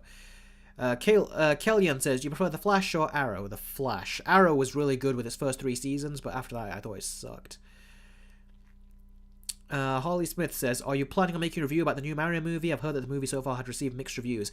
It received mixed reviews from critics. Audiences seem to like it so far. I've not seen it yet. I will watch it, and I do intend to do a versus video, but I need to get my other Shazam versus video out first. Then I can try to do the Mario one. Have you seen the lineup of the Avengers Kang Dynasty? Yes, I have. There was going to be, I think if I remember correctly, Moon Knight, She-Hulk, I think Hawkeye was going to be there. There was also going to be Falcon, being the new Captain America, and Miss Marvel. Something like that. I thought it sounded wrong. I was like, if that's the ensemble they're building up to, it's not exciting. It just sounds like a bunch of side characters they've just shoved together. So boring. And Shang-Chi was going to be in that as well, that lineup. Are you looking forward to Joker 2, says Big Bash? Yes, I am. It's going to be a musical, which I'm not too big in musicals, but I am not opposed to something different. And Todd Phillips won us over with the first Joker. I am willing to give him a chance for this next one. So we'll see how that goes.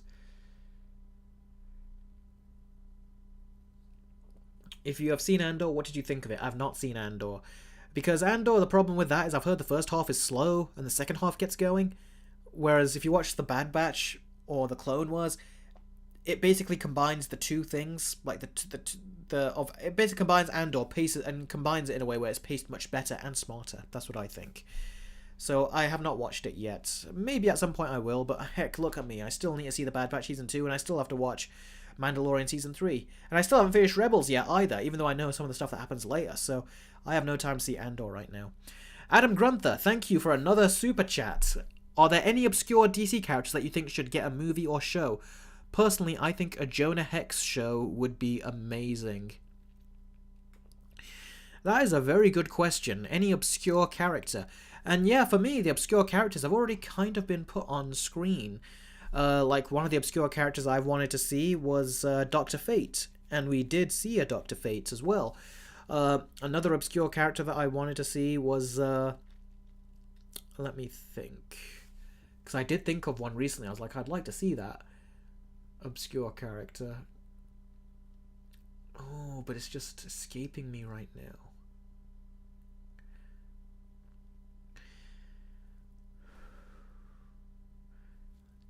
Yeah, I can't remember him right now. So I'll just say, like, Nightwing, for example. That was another one.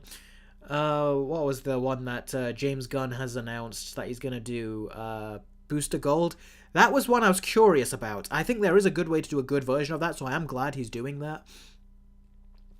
But no, not too many, because as a DC fan, I'm sure you can relate, there are a lot of more mainstream characters that we have wanted to see, you know, adapted into live action first.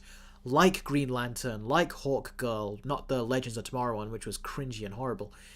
You know, like The Flash, which we have been seeing but we've been waiting for. And like Jon Stewart's Green Lantern. I've wanted to see that ever since I was a kid. So, they're not so obscure, but they are the ones that I wanted to see, you know, for a while, but we haven't gotten to see. So, the fact that we're getting them now, I'm actually very happy. So, I've not really had too much time to think of obscure ones, with the exception of the odd couple that I mentioned. Dr. Fate was a big one, though. And we did get to see him, and I thought that was cool. It's one of the reasons I rated Black Adam quite highly at the point, because I was like, what they did with Dr. Fate was so good, and that's one of the characters I've really wanted to see. James Mangold says Adam Grunther says James Mangold and Jonah Hex just sound like a match made in heaven. They do. That sounds great. But I can't help but feel a bit curious if James Mangold does do Swamp Thing, because I don't think he's been officially signed on yet, so anything can happen. But if he does do Swamp Thing, that could be interesting. But I feel like I want a director that has kind of already had a foot in horror and heart.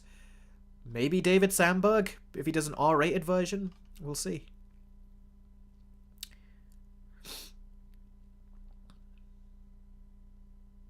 Fireboy says, thoughts on Thunderbolts movie? I don't care. It's Marvel's Suicide Squad, and I just don't care about it.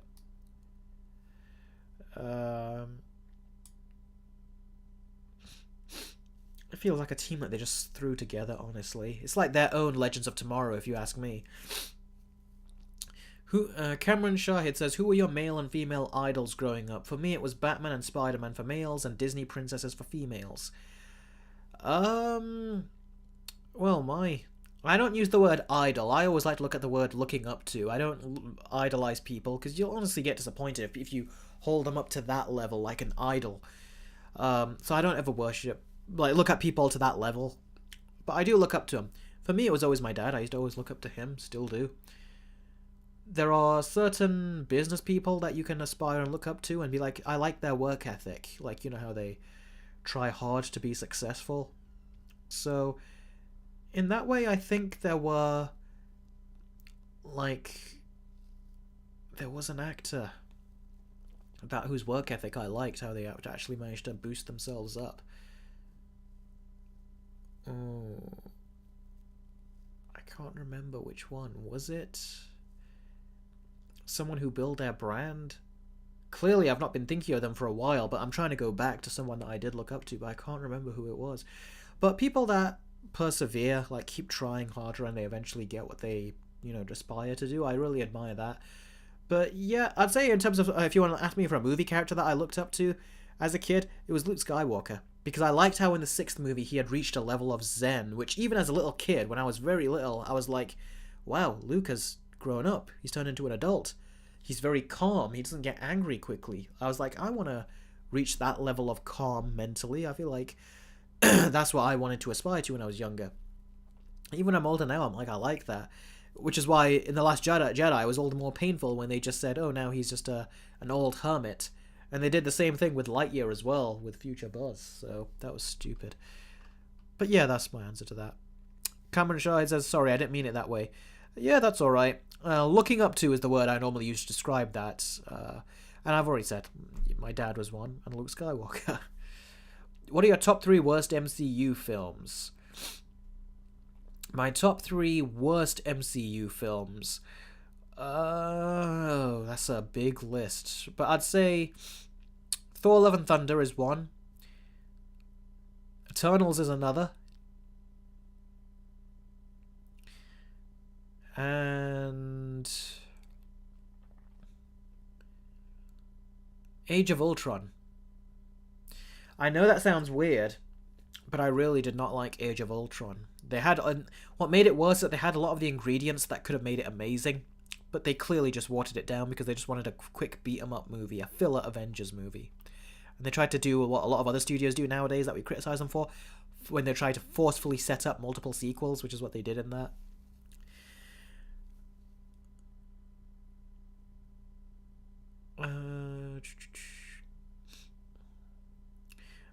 Orangutan says, what's your least favourite Harry Potter film? Mine is Chamber of Secrets, which he gives a 7 out of 10. When you hit 150 patrons, you should do Harry Potter versus video.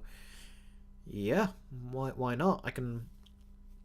The thing is, there's a rumour going around that David Zaslav, who owns Warner Brothers Discovery, wants to do a reboot of Harry Potter. Once he does that, I can do versus videos then. You know, with the show, one at a time. With the Philosopher's Stone, with the Philosopher's Stone show, Chamber of Secrets, the Chamber of Secrets movie, Chamber of Secrets, the Chamber of Secrets show, and so on and so forth. So I'll do that when that comes out, I think, really. Adam Grunther says, I'm surprised you didn't say Captain Marvel. I did think of Captain Marvel in my head, but Captain Marvel was really just painfully mediocre, and I gave it a 1 out of 10 after I gave it my real score. It was just because I was like, Marvel should know better, so I dropped it down even further. So yes, in that way, it is a 1 out of 10. But I look at movies that had potential, and Age of Ultron had all the potential in the world, whereas Captain Marvel, what potential did that really have? They went in with a certain mindset, you know, to make it female empowerment type, and it was just... It felt like it was finger-waggled a movie. So yeah, that is one of the low ones, but I did want to put Age of Ultron there, just because it was too jokey. Ultron could have been an amazing villain, but he just became a generic villain. In the trailers, he looked scary, and the trailers advertised it as a horror movie, but then it ended up being one of the jokiest Marvel movies. I have not forgotten that. When I talk about Marvel and their lying trailers and stuff, that's the movie, the number one movie that really comes to my mind. And was it about the same year or a year later? When, I think it was the same year. Or the previous year, I can't even remember now, when Days of Future Past came out. That did a much better and much scarier job when it came to setting up the Sentinels. The Sentinels were so much scarier than anything from Ultron in Age of Ultron. Have you watched the animated Spectacular Spider-Man TV show? Yes, I have. My younger brother kind of got me to watch it, and we both watched it. I thought it was good. It's a shame they cancelled it, but I did wish that it got a bit darker, I thought. I really did wish that.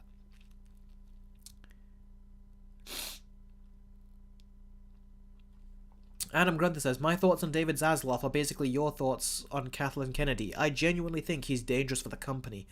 Lawmakers are literally investigating Warner Brothers for his decisions. I've not heard of that. That's interesting. I should look into that.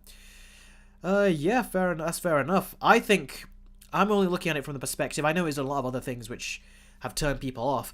The only thing I'm looking at is the fact that he hired James Gunn on to do the DC movies, and that he said that he wanted to continue with Matt Reeves, and they signed a first deal with Matt Reeves, so it shows they're really invested in him and his universe and his other movies and stuff. And they want to do more Joker movies and spin-offs and stuff that are like Joker, low budget but creative. That's what sold me.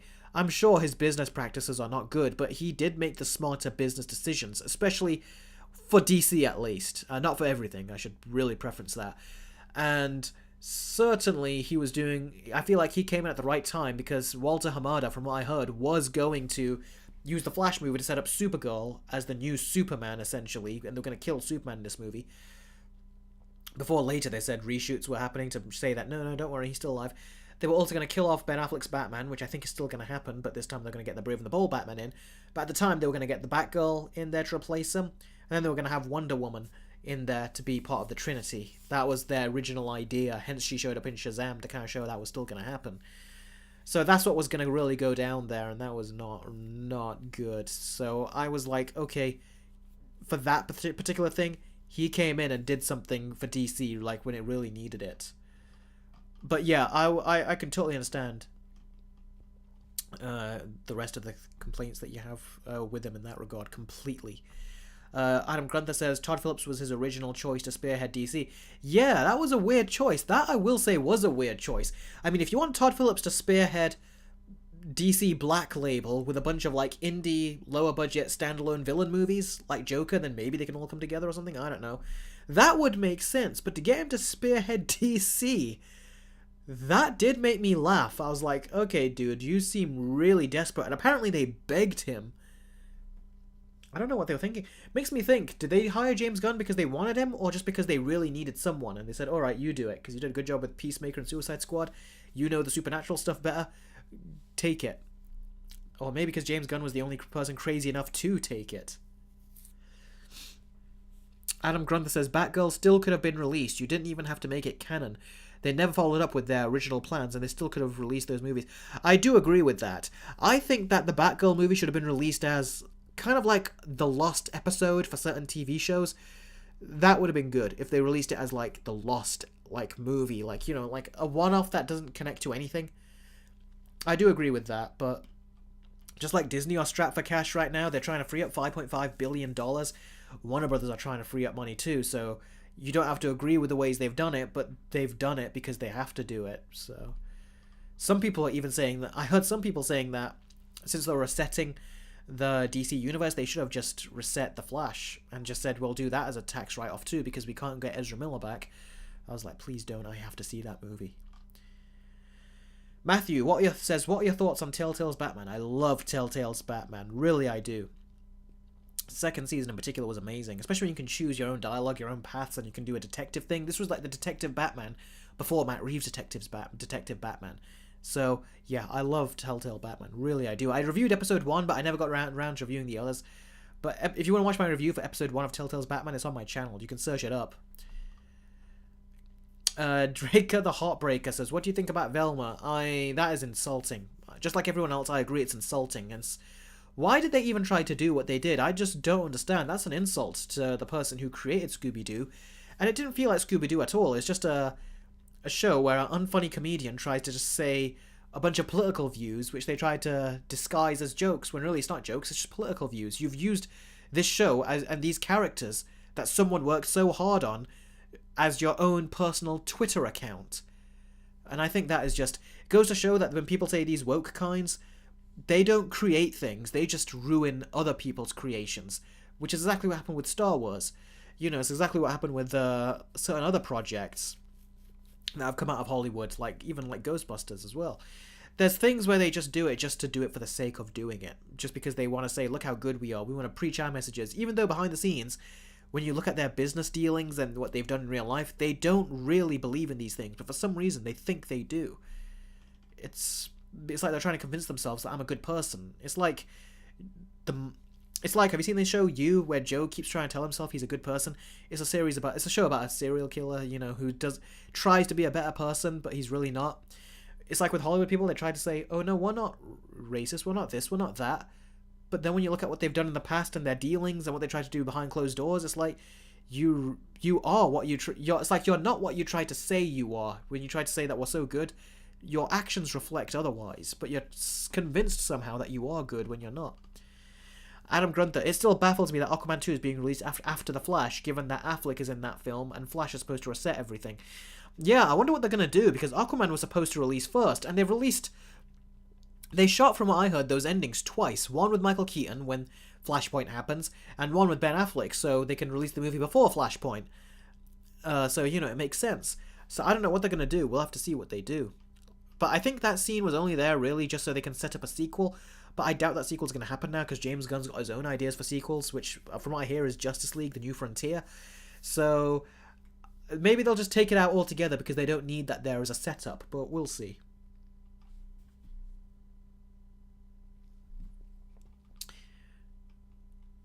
Adam Grunter says Harley Quinn is what the Velma show wishes could be. It definitely seems like it tries to be that. But whereas the Harley Quinn show felt like it was trying to entertain and be political at times, the Velma show feels like it is just there to be political all the time. Adam Grunter says, The Boys and Doom Patrol are good examples of the writers actually caring about representation. Yeah, that's a good example. Although I remember Danny Patrol I thought was weird. A street that identifies as gender neutral. That was weird to me, I gotta say. I've allowed a lot of crazy stuff in comic books, but that to me, a street that identifies as being gender neutral, that to me was so weird. And then they did say a couple of weird lines when he goes that, didn't your mother ever tell you not to hit a girl, when the transgender person said that? I was like, I know what you're trying to do. That sounds a lot like preaching right there. That was an episode I was like, that's weird. But yeah, the other ones, yeah, they did representation very well. They even did a commentary on Harvey Weinstein in one episode, where the actress character, like I said, I've not seen this show in a while now, so I've kind of forgotten her name. But when they did an episode that was very much supposed to be showing, like, the bad side of Hollywood because she's an actress, they did that very well. So yeah, Doom Patrol has done its representation very well. I just found Danny Patrol to be so weird. That was so weird. Drake the Heartbreaker, did you like Bros? No, I have not seen it. I don't like the actor either, because of the stuff he said. How he was, like, really, like, getting butthurt over the fact that his movie was not doing well. Then he tried to blame it on people that just don't like gay representation. It's like, come on, dude. It's like, there's been a lot of gay romance movies, and that's not the reason why. Sometimes people just don't like watching romantic movies. I can't watch a standalone romantic movie no more. The older ones, maybe, like some classic ones like Titanic, but movies that are just romantic movies, I can't do it. You need to watch something like The Conjuring, or another show like well, I can't really think of any, right? Like You, for example, where it's a romance but there's something else going on. That I can watch, but if it's a straight up romance, I can't just watch that on its own. And yeah, if you got a gay character in there, I can watch that even less, because I'm straight. I don't get off on watching the gay romances or gay makeout scenes or whatever. And honestly, I think there's too much of that in straight movies too, like makeouts and romance and all that. I think that's too much there as well. Like, they take it to crazy levels where I'm like, okay, now it's just like a checklist at this point. And he was taking, like, well, anyone doesn't, if you're not a homophobic piece of shit, basically, he goes, watch the movie. And a lot of people, even people that are supporting of the LGBTQ community, even they were saying, what the hell are you doing? Like, this is ridiculous. Except for the really dedicated weirdos that just say, yeah, anything that someone says, and if you're part of that group, it's never wrong. Those are the only ones for it. But even the people that are for it were against what he was doing. Adam Grunter says, the Danny Patrol, that's actually from the comics, believe it or not. I've read it. Yeah, I would not doubt it would be in the comics, but a lot of weird political stuff have been in the comics. Like, what was those two characters? There was one called Snowflake and the other pink one, and their power set was about, like, stopping online bullies or trolls or something. Some weird stuff. I was like, this is just crazy. Comics have not been doing well performance-wise with regards to sales, and there are certain ones you can pick out, like a needle in a haystack. That is how I would describe comic books nowadays. Actually, they are very much like a needle in a haystack in terms of finding the comic, like good comics. People have actually been going to read old comics a lot more than the newer ones. So, yeah, DC and Marvel have been struggling with regards to comics, and look at what is happening with the MCU right now. They're copying the comics that try to get more diverse, but just like the comics that got diverse and started to have experience issues because they were doing too much too quick, and they started to fail. People didn't like it. So that's very much the situation, I would say, with regards to that, is that they should not follow the comics, because the comics have gotten very political. The people in that comic book space, they're really there just to preach again. It's the false diversity thing. Now, I've not read all of them to know if that's true, but the ones that keep coming up in the press are the ones that are just diversity for the sake of diversity, or changing the character's sexuality just so they can change it. It gets quite ridiculous and forced. It's like they think that's the only way we can make headlines, because no one else is reading our crap, so that's what we have to do. Let's see. Odil says, what movie made you cry the most? Interesting question. I know that there's an episode of something that made me cry a lot when I was younger. It was the final episode of Yu-Gi-Oh! When they had to say goodbye to the Pharaoh. I was like really like trying to hold back tears, and I couldn't. They were just coming out like crazy every time I was watching it. The movie that made me cry though when I was a kid, but I tried not to, was Pokemon, the first movie. That was when I was a very little kid, when Ash got turned to stone and Pikachu was crying over him. The English translation, which is what most of us have seen, the music in that one is amazing. Like, it is so sad to listen to in conjunction with watching Pikachu and the Pokemon cry. It's just a shame that they fixed him so quick, because I think I did watch that a couple years ago, and I was like, wow, this is still almost choking me up as an adult. But when he got better very quick, I was like, that took the emotional thing away. Odell says, did you cry when Lee died in The Walking Dead Telltale? Yes, I did. Well, I didn't cry, but I was trying to hold it in. That was so hard to watch, that was. And you were playing it, too. That was hard, especially when he turned into a zombie and she had to shoot him. Adam Grunther says, Danny is actually from the 80s. Oh, damn it, where did that comment go? There you go. Danny is actually from the 80s, which is what the Doom Patrol show is adapted from. They actually did that in the 80s. Wow, I didn't think they would do something like that in the 80s. Yeah. I still thought there was something very... Maybe it was because they did it in a modern way in the show, because the show was more modern, so they updated it for more modern audiences. I don't know, it just felt very weird to me. Like, really weird.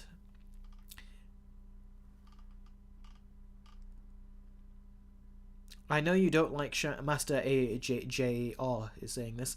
I know you don't like Shang-Chi, but I'm glad they didn't have any romance between the main characters. I'm glad they didn't have a romance either. But at the same time, what was she there for? She only fired one arrow, and anyone else could have done that in the climax.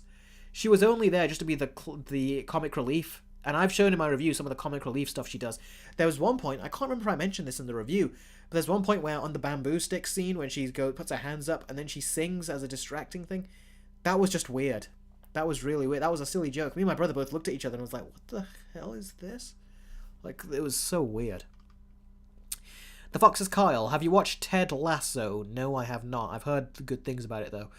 What do you think of Draker the Heartbreaker? What do you think about Saints Row 2022?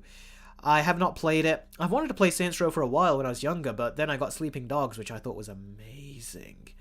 Apparently they want to make a movie with that, with starring Donnie Yen, and that'll be amazing, but we have to wait and see if it gets done. Have you seen Superman and Lois season 3 episode 4? No, I've not seen any of them, actually, to be honest with you.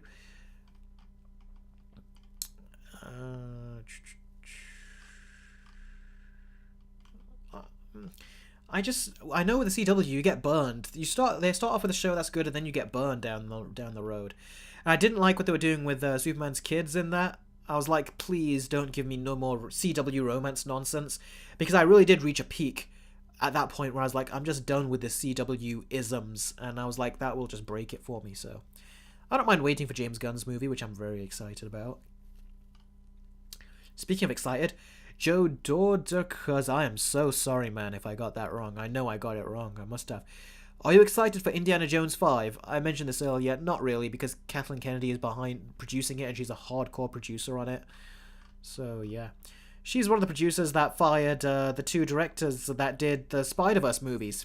She fired them off the Solo film, so goes to show, as a producer, she really does rule with an iron fist, she does. And then, what happened that same year?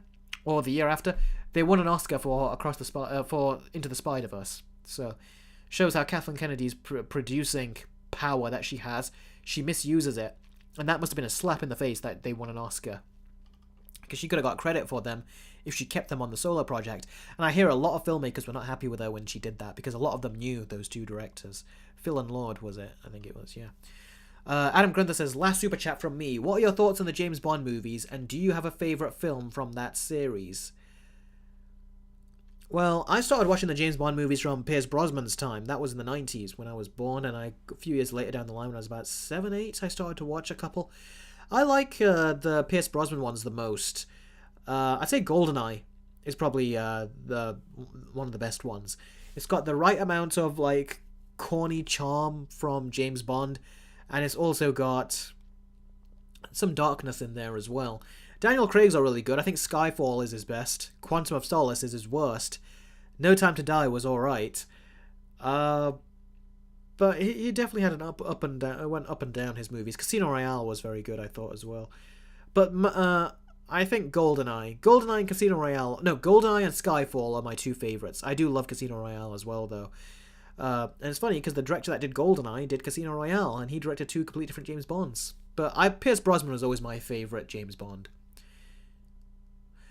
Chris chat says, I've heard Blumhouse Productions has been working on a Five Nights at Freddy's film based off of the games. I believe it's coming out on October the 27th. Yeah, it is. Apparently on Peacock and in theatres at the same day, which gives me very little confidence in it. Shows they have very little confidence in it as well. Okay, Adam Grunther says, believe me when I say Stargirl is actually worth checking out. It aired on CW, but it wasn't made for it. It's dark, emotional, heartfelt, and has none of the CW crap that you hate. I did sit through a bit of that when my parents were watching it. It had some pop songs in it, which I thought were a bit weird. I could imagine it would be good, but like I said earlier, I've got too many things to watch, and I need to finish those before I look at anything else. But I think it got cancelled. Did it get cancelled, or did they just tell them ahead of time enough that they were able to write an ending? But yeah.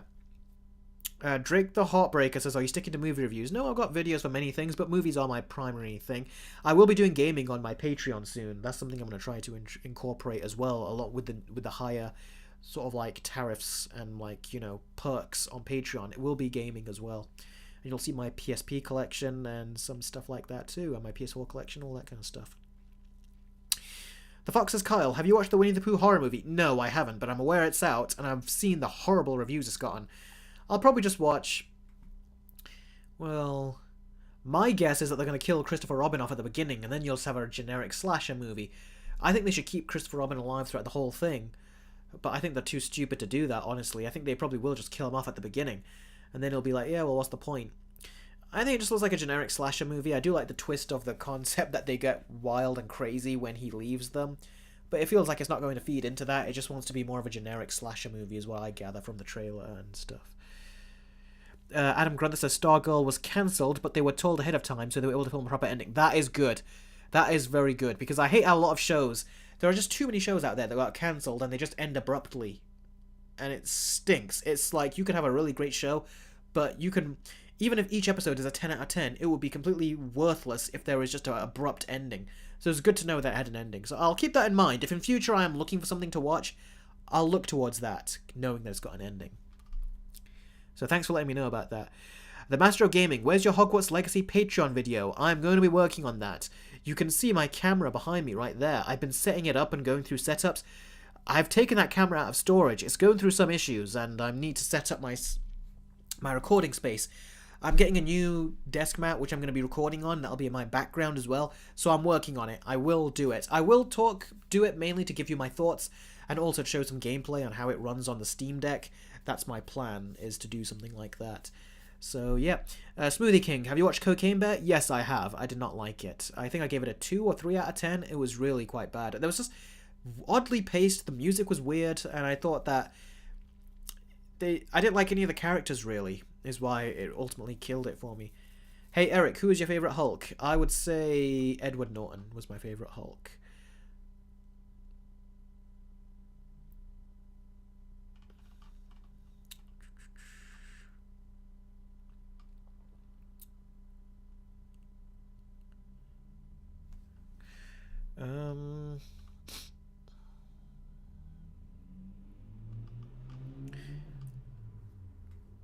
What's your favourite non-Russo MCU movie? I've already answered that earlier. It was Iron Man.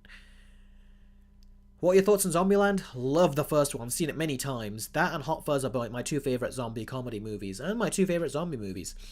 Zombieland 2 is kind of stupid. I had fun with it, but I hated everything to do with the relationship between Jesse Eisenberg and Emma Stone's characters. 10 years later, he asks her if they can get married, and she leaves. What the hell? This is what I say when Hollywood is weird. It's like they tried to just make marriage complicated. Marriage can be... Oh, man. Sorry. My throat is really... I wish I had a glass of water here. I've been talking for... How long is the stream going? 2 hours.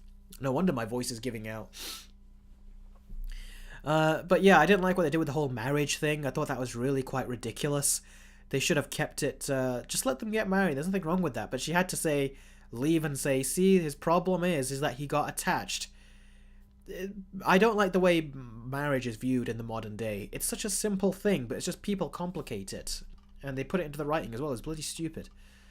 Have you seen Megan? Yes, I have. I thought it was fun, but the more you think about it, I feel like the less good it gets. And I actually have written a versus video for it, which I'm actually going to plan to do at some point, so... But then the new stuff came out, so I had to catch up on those. So I'll get back to it eventually, but like I said, a lot of stuff I'm doing work on.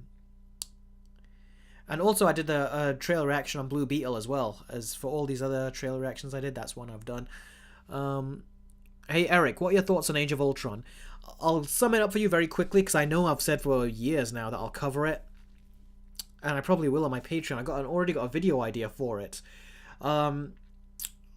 I think Age of Ultron had all the potential in the world, and it squandered all of it. It constantly tried to make, set up sequels that it didn't need to set up, because you got credit scenes to set them up, but it tried to force setting them up in the movie. Ultron was completely nixed. How it should have ended showed what he could have done and what he should have done, but he didn't. They took him out so easily, they turned him into a jokester. He was nowhere near as scary as he was in the trailer. The movie was nowhere near as scary as it appeared in the trailer either. It was just one big, monumental disappointment to me. And it was just, that was the movie that showed that Marvel were going further down the joke route. And I was like, how is it that Captain America the Winter Soldier, a standalone Captain America movie, is better than Avengers Age of Ultron? I really do not like that movie. Even the battle between Hulk and Iron Man in that Hulkbuster suit had so much quips in it. They never stopped quipping in that movie. So many jokes. That was one of the first movies where I felt it, that the MCU was doing too many jokes. So, yeah. Okay. Have you ever watched the Transformers movie 1986? No, I haven't. I think I tried to watch some of it on TV once, but I never quite got it. I don't know. I never quite got into it. Or I just didn't see it through all the way to the end. So, yeah.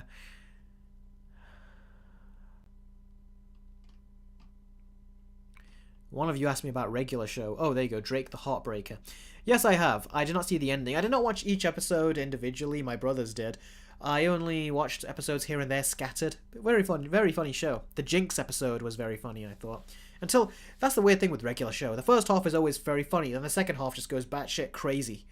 And it's like it loses sight of its funny concept in the first half of the episode. Have seen Sonic the Hedgehog 2. If you do, can you make a verse video between the first Sonic the Hedgehog? I always wanted to, but I never quite got around to it. I'll try to do something with Sonic at some point, but like I said, I got a lot to work with, and I got Patreon videos to plan as well, which feels like a whole other business to plan. Adam Grunther says, I'll just say, the Avengers should have been a trilogy. Age of Ultron was the only one to not relate to Thanos in any way. Yeah, that's true. It made it seem like the odd one out, and they also took the main theme out. It's like, why would you do that? That's something that bothered me about Shazam 2 as well. I thought David Sandberg was smarter than that. The main theme for Shazam in the first movie was good. Really good. I wanted them to expand on that. But in the second Shazam, they used a completely different main theme. I mean, I know it's a different composer, but you can still bring back that same theme. Kind of like how the composer for The Flash, Benjamin Wallfish, I think was his name. He did the soundtrack for The Flash, but he's also taking Danny Elfman's theme and is using that. So composers can bring other composers' music and work on that, but for some reason they just ignored it. That's one thing I would love to ask David Sandberg, is why did this main theme for Shazam change? Because the theme in the first one was great. The theme in the second one did feel more generic, and it didn't feel as epic and grand scale as the main theme in the first movie. Even though I still thoroughly enjoyed the second one, I was always waiting for the moment in that movie where that original Shazam theme would just, like, hit the screen, and like the audio would just go crazy, and it would just like appear in the climax or something. I was waiting for that. It just did not happen, which was unfortunate. The G Gamer, a TV show that you watched as a kid that still holds up. All the Cartoon Network stuff like Ed, and Eddie, Foster's Home for Imaginary Friends, The Grim Adventures of Billy and Mandy, Johnny Tester's a lot of fun as well. Shaolin Showdown, I watched some episodes of, still fun. Teen Titans is amazing. The Batman, the other animated show, was great. Justice League was a great show. Batman the Animated Series has shown its age, but it still holds up fairly well. Just so much stuff. Star Wars: The Clone Wars. Cartoon Network really, back in my day, was like the golden age, because there was so much variety, and everything was hand-drawn, so it was all like unique to the individual artists that came on screen. That came on and did all that stuff. So yeah, just so much amazing stuff back when I was a kid. And there was even Cramp Twins, which was amazing. Russia, the Owen says, "Hey Eric, what do you think of Guardians of the Galaxy 1? I wasn't too crazy about it. I liked it the first time I saw it, but the second time it didn't hold up as well. The Master of Gaming, when is your Shazam versus video coming out? The script is like 95% done, and I've already recorded the story and the opening segment. I've just got to record the rest, edit those, then just go about doing my whole editing thing, which can take a bit. Then put the music in. I have to level out the music. I've got to animate the posters. I've got to color correct some stuff. I've got to put backgrounds in. I've got to put my scores in. I've got to find music to put in. So much work that goes into making a versus video you wouldn't believe. So much tiny bits of work as well. Like I've got to add shadows to each of the posters. It's just so much work. So I will be trying to get to that as well. But I'm also going to be trying to do the Mario versus as well. Okay, Adam Grunther, did you ever see the deleted scenes of Shazam? You actually see they are completely different than the release version.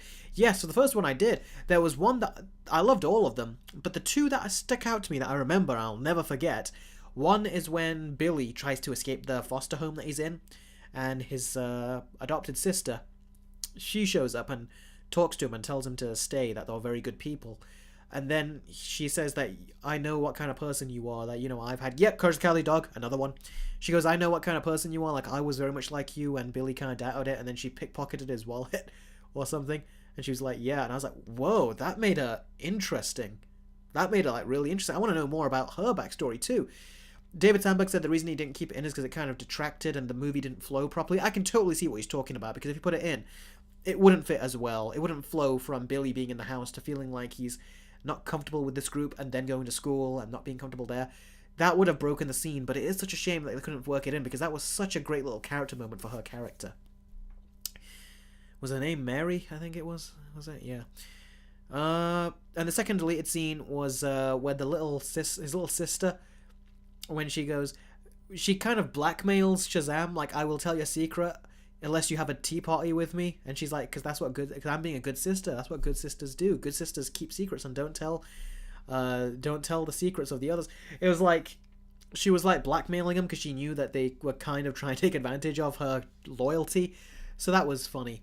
And then when she was asking him questions and the way she was saying, interesting, and she was acting like an adult, and it was like, he was acting like he was at gunpoint. It was so funny.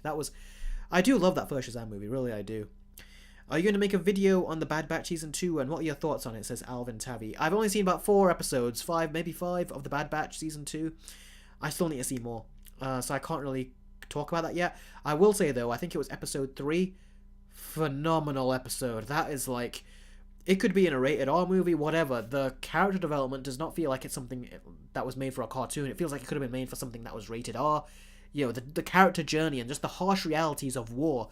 That is what the Clone Wars does so incredibly well, and no other Star Wars TV show, or any show for that matter, has delved into it in such an adult fashion, and such an in-depth fashion, that the Clone Wars animated shows does under Dave Filoni's supervision. So I would recommend that you watch episode 3. If you haven't watched any episodes of The Bad Batch Season 2, or even 1, watch episode 3. I think you'll get a lot from it. It revolves around one of the Bad Batch clones that is kind of going rogue and separated from his brothers, and another clone who was Commander Cody, who was with Obi-Wan in episode 3, and says, blast him, and they fire on Obi-Wan. It's about those two post Order 66 and what their thought process is now that they're not working for the Republic, but they're working for the Empire and trying to capture people. It is such a phenomenal 10 out of 10 episode. So if you're going to watch one, just watch that and then let me know what you think. It is so great. You don't need to watch the previous episodes to understand it, but if you do, you definitely will benefit. But that's what I would recommend. Joey Nichols says, what is the worst movie of all time? For me, it was the first Cars. I fell asleep. I was miserable watching that in the cinema with my dad, and I felt bad for dragging my dad to it when I was a kid. I think I was 11 at the time or something. I just realized, that's when I realized, just because a movie is produced by someone that makes great movies, doesn't mean that that person made the great movie. And it was produced by Brad Bird, who did The Incredibles. Believe it or not. Apologies, I'm just got a bit of, I don't know where this black nose came from. So yeah, that really taught me something, that did. What do you think of the remaining episodes of The Last of Us? I thought the show was great, though I found the ending a bit abrupt, says Master AGR. I've only seen 4 episodes so far. I need to watch the rest. Thing is, I'm waiting for my brother, because we both watch it, but he works, I work, we got different schedules, so it's a bit hard to keep up with it.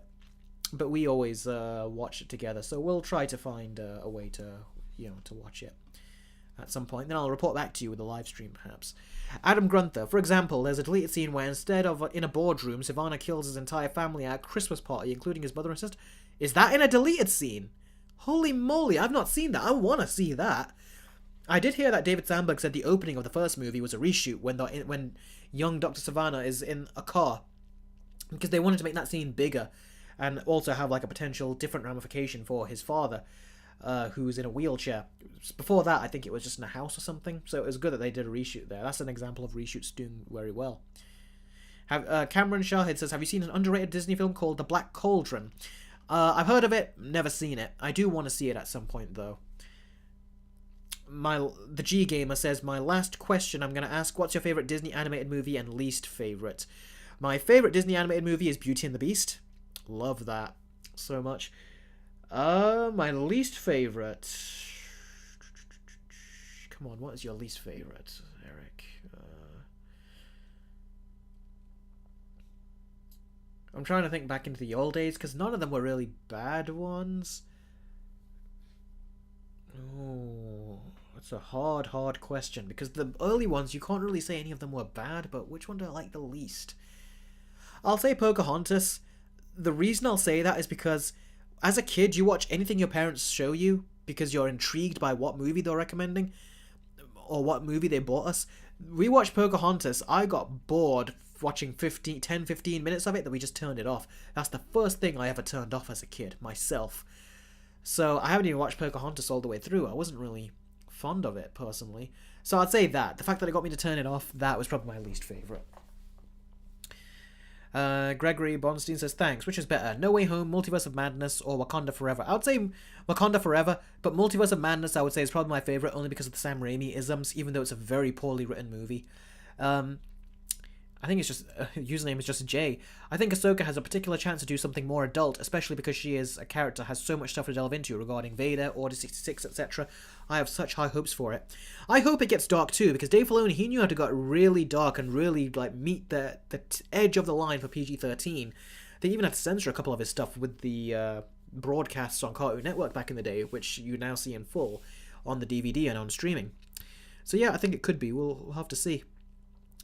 Who is your favourite animated Disney villain? For me, it's either Scar or Jafar.